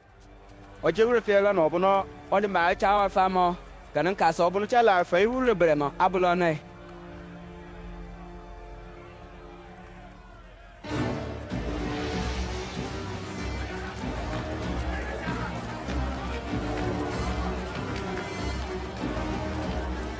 Pilato gunu ila ebono Juda awura mo Is outside. matoga na mo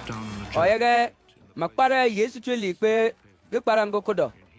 ne Pilato gkpara gachina awura gaja paga bono machachila gama suti mbana mo machatele gkpara mbono ye abui otaratin gkpara Juda awura gadi domo machatele gma ye abata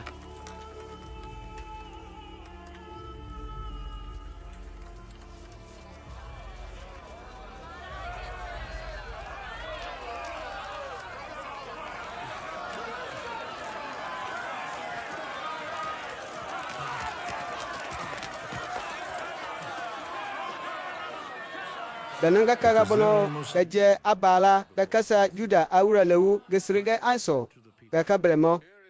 giji owi obono malikpe gpala modomo isang mara de iwara fie owi kankan abre umfono ne Pilato wichu Yesu yile Juda awura mo ye ba iwura mo ne Pilato gutoga na mo me kwentin ken bo polon to ga sama ye tuma ga anchala da do modamo anan bi mada de oyi de wu ye Pilato guta sama ma ye ndafa iwura mo anan bi mada de oyi de wu ota so maga na mo Juda ura sumna le ba blansa mo malega na ye ambu wudo ko batu de fa lom blem Pilato gekremo bada ne ochu Yesu chuwara maga soja mo abado ye me pa damo anan mi oyi sombo ne asoja mo mechu Yesu chuchong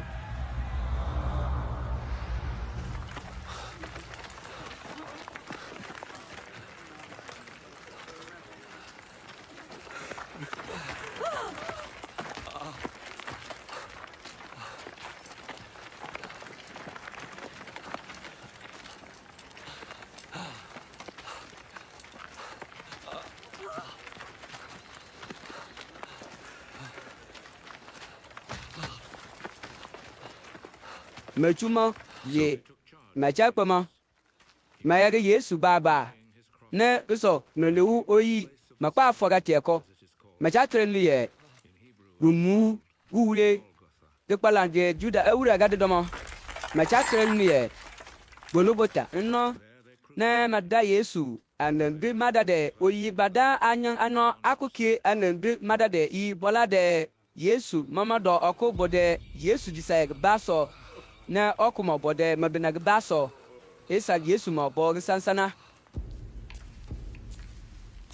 Pilato biyage mamase chupa mada Yesu amusuye Jesus of Nazareth, the King of the Jews, is what he wrote.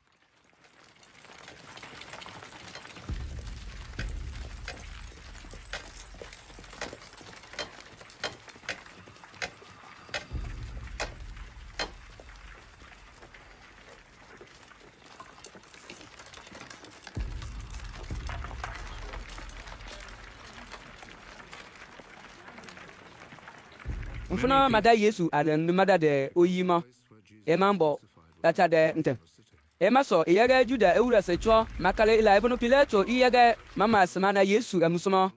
ijanyile ye mama sege mada Juda ewura gade do de long ewura gade do de Griki ewura gade do Juda ewura sumbi ale babilan sama mugu ganama malogade de Pilato ye imanka ba fuyaga de mama rasiye Juda ewura manu chupa madagana ikaba fuyaga mama sada ye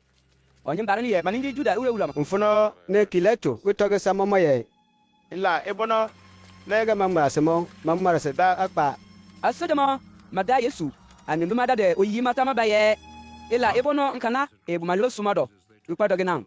ne mama okama sebuchu woko maye imara no mo esan Yesu ga bagabono ochesu ga setaide osumba sise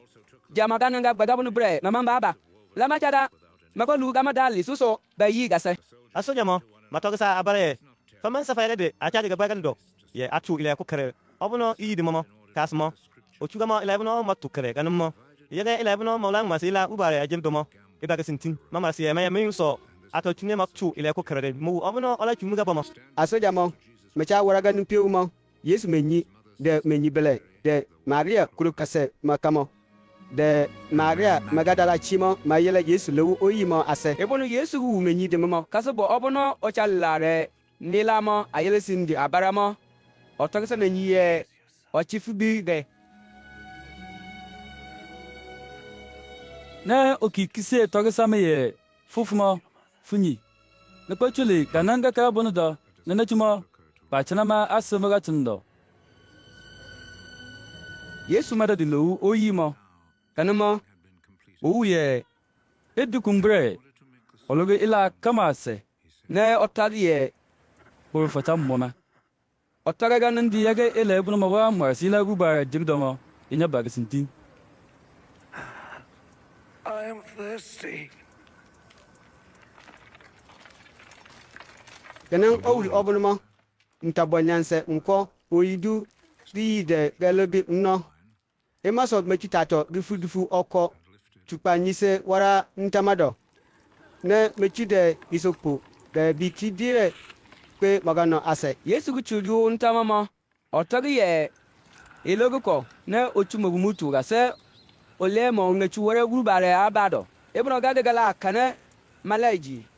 mama juda aura e ka chula sa suma juda aura mo machala ye abono madama mo anembe madade yi manye kusade mansa mesi manchole gi maso gananga kala bono do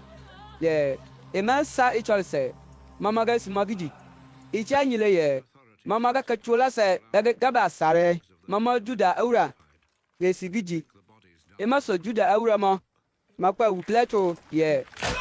oyegede mo asoja mo makpa bori yanan asa bono aya awuye ninjele manyewu usamo de masaga mama le iyi monso bakpi ganesumo asoja mo makpa bori okule aya awuye de obamba mokie mabafo yesu ase de maba bori mo le aya awule fie anyo ako malemo mabakremo yesu gitiolawu imaso mamamba bori mo aya awuye mo asoja mado oko gisalle magpeyi yesu ga kalbido fonde aya abunu sumo nkalanden chu gitigile yesu yodo And at once, blood and water poured out. Mobono mchang mase ila edemo. Na wu Who saw this ima demansi. Na ebono na wuma. Ncha bubi safaye fa nye ncha toge fa sintin de fa ikie fanya chu fa yo tu yesu so. Tuna yesu hu. Na juda aura mo. Mama nyo buru ma ya awye iyaga ile ebono mangmasi ila gubare jebi domo. Ibar sintin. Mangmasi ba mabuye kolon ko mangwara gborise. ne maki marasi ya juda awuramo malakre nyamsa obuno meyimo fondimo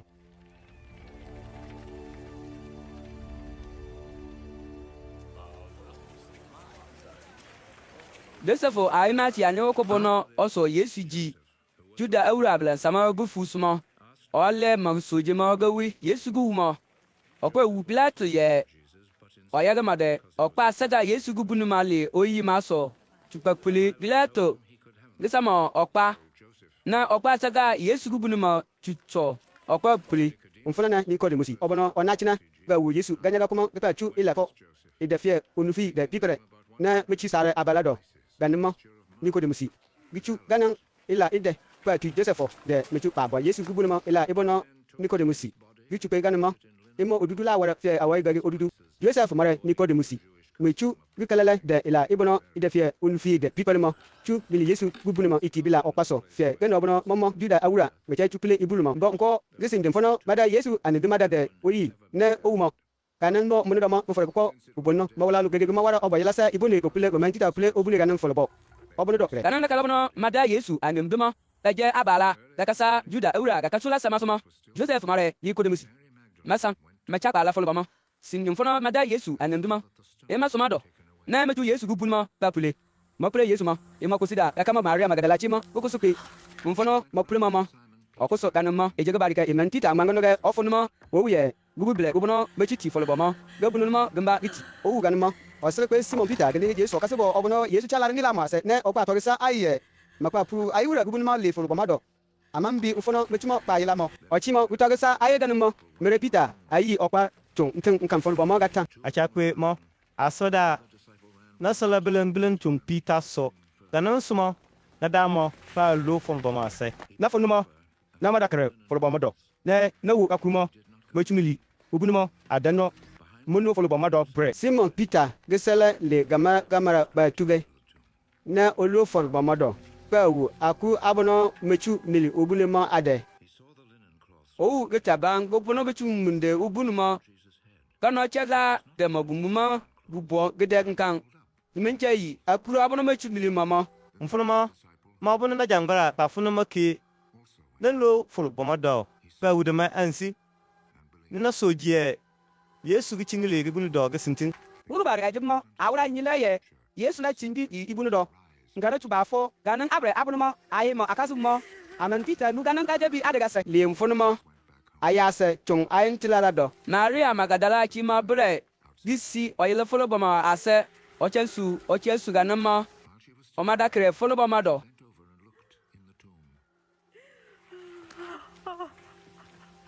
omada kremo uruba do iso inyo iko na nte folo bomado mesu ile fufuli mamado okotede mfono so nkana Yesu aya asademo ne onye se mama tede mfono so nkana Yesu gumu gedadema mfono mo uruba do iso mo matase Maria ye ochi menan wara mekicha su ole gbana ye ako mama puru mo wure gubunu mo ninyi mfono mechumo payila otogaganimo oba pele kremo Yesu ne o maganimo omenye ejemo mfonoma Yesu gitasema ye ochi Mina mwa nuftesu anan fchalare Maria bre hidaye ofanan obono ochakre ndong bono gubo mfonoma suma ninja tasema gana imoso otogesema ye oblense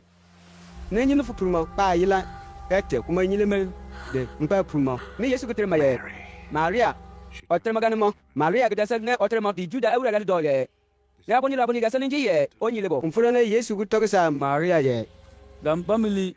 magana mintidipe mese ubase for bread na kwa togi sama kasebo abono moro matidana maye njadi lipe mese ubase mese abono ojefai se ubar abono ojefai ubar ma ase Yesu gutoga nama Maria Magdala chimagana na oba togesa Yesu akasebo maye na wu ayiwure Yesu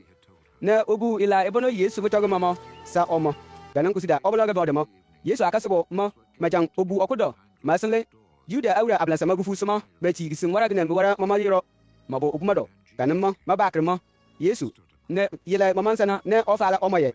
ruba gisin yuri wara faile Yesu gutogma akasebo ma ganamma ochu ma abado apama de maga kelebido lema tunyile omo ma akasebo ma mewu mama oblansa ma e wara mama okombucho Yesu gikifala ma akasebo ma ye ubar gisi yuligo wa faile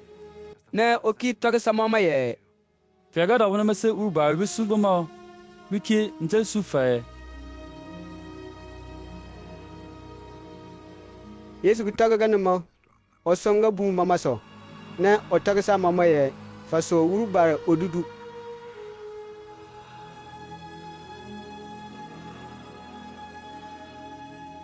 Receive the Holy Spirit. asabuno fochu momo ila nyanya ibuno mo woro mache momo uba la chuche mo ke ne asabuno mo fikine ne fama chu momo ila nyanya ibuno mo woro mache momo uba ke ma chuche momo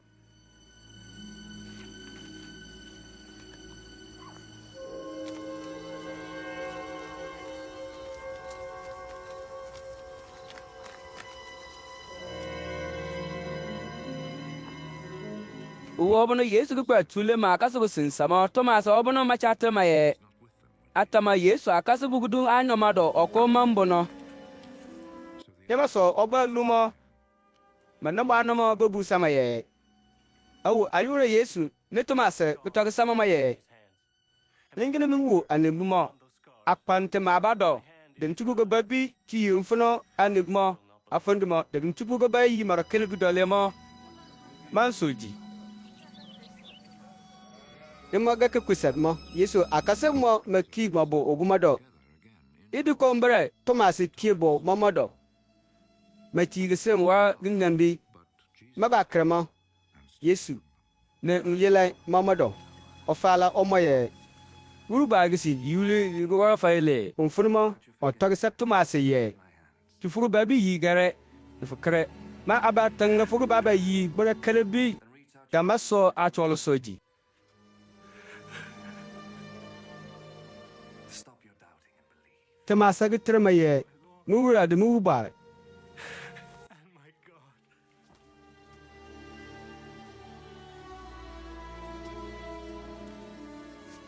onfono ne Yesu ga tasma ye Inje bana fu mu maso na fu soji fa ni e o mudan sa bana nja obono o ma wu mi de ma ansi na soji e na chingili bulu de ma. Yesu gwara ila baba uchokie ibono ile ubar olun nyile ne mo akase mo mawudi ansi emanje imo pio ne na marsa wara awolu bardo Na marse imo ede okara yelada de pa fa de fanya sujiye Yesu nje ubar mabi obno osuye oba amalaga anyamsa de mamare ubar sana enya noromo nenye faso Yesu jimo falanya ubar asaga china onna imo nka kale sega maremo Yesu ki ye ma yenyile ma akase bo obombele okogaten ma chatre ganin oboliye tedu ya sega no bunso iba manenye ye ugo ko domo Simon Peter de Thomas atama de Nathanael obono oli tiela osol obono obogaili da sun kwasuma de sabidi me bana mo de Yesu akase mado ano akuke maboga sun kolon mfunimo Simon Peter ge kalma namba na mo ye nchakpe mpa kre ikem Peter ge kalma mo ga nemo matogo ge ayofo ala pe mfunimo male na madilo ko pledo ne machunga nyega bunu to mo mamenye sei dadi de kwege chakamo mabakremo Yesu ne yele oboma gidendilso Yesu akase bumo mo ma ganemo maman bi ye eje Yesu gu momo no otas momo ye Adila fanya se no malego na ye wa ne Yesu gu taga momo ye fatu asu ma wara ntu modo tupe de go kwere ma Jesus so fala kida ikan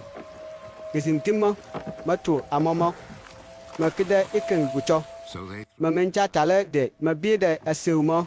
ikan ibono makida mo nyacho ucho back in. Because they had caught so many fish.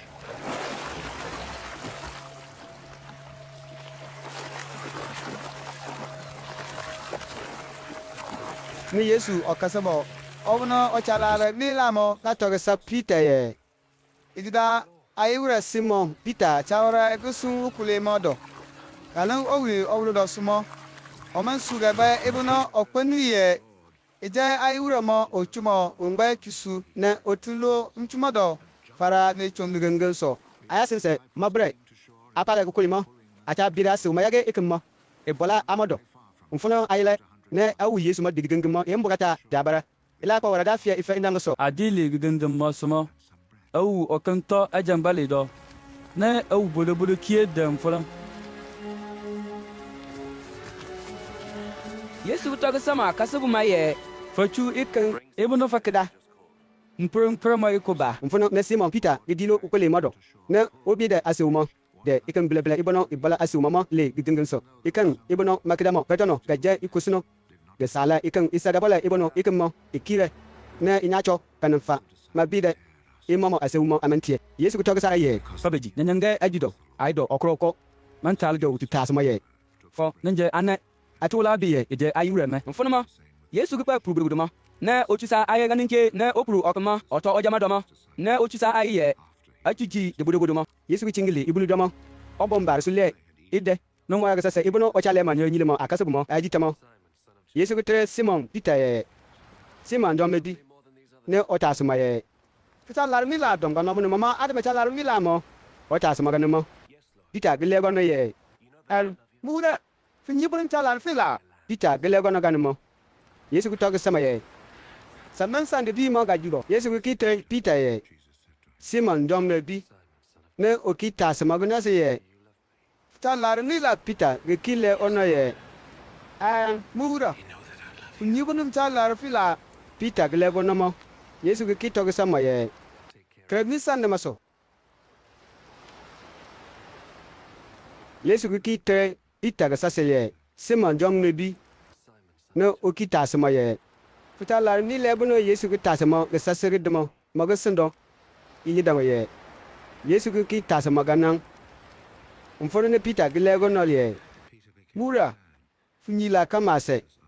Funyi bono ntala fila Peter glego no ganamo. Yesu ki kito sama ye.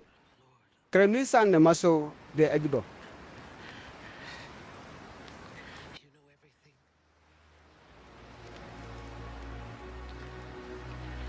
You know that I love you.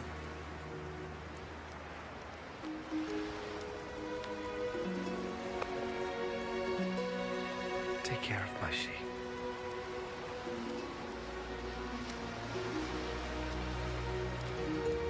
Njak tara fuga sintu o bono fuje daga mo. Fita dala fu baja fu ato.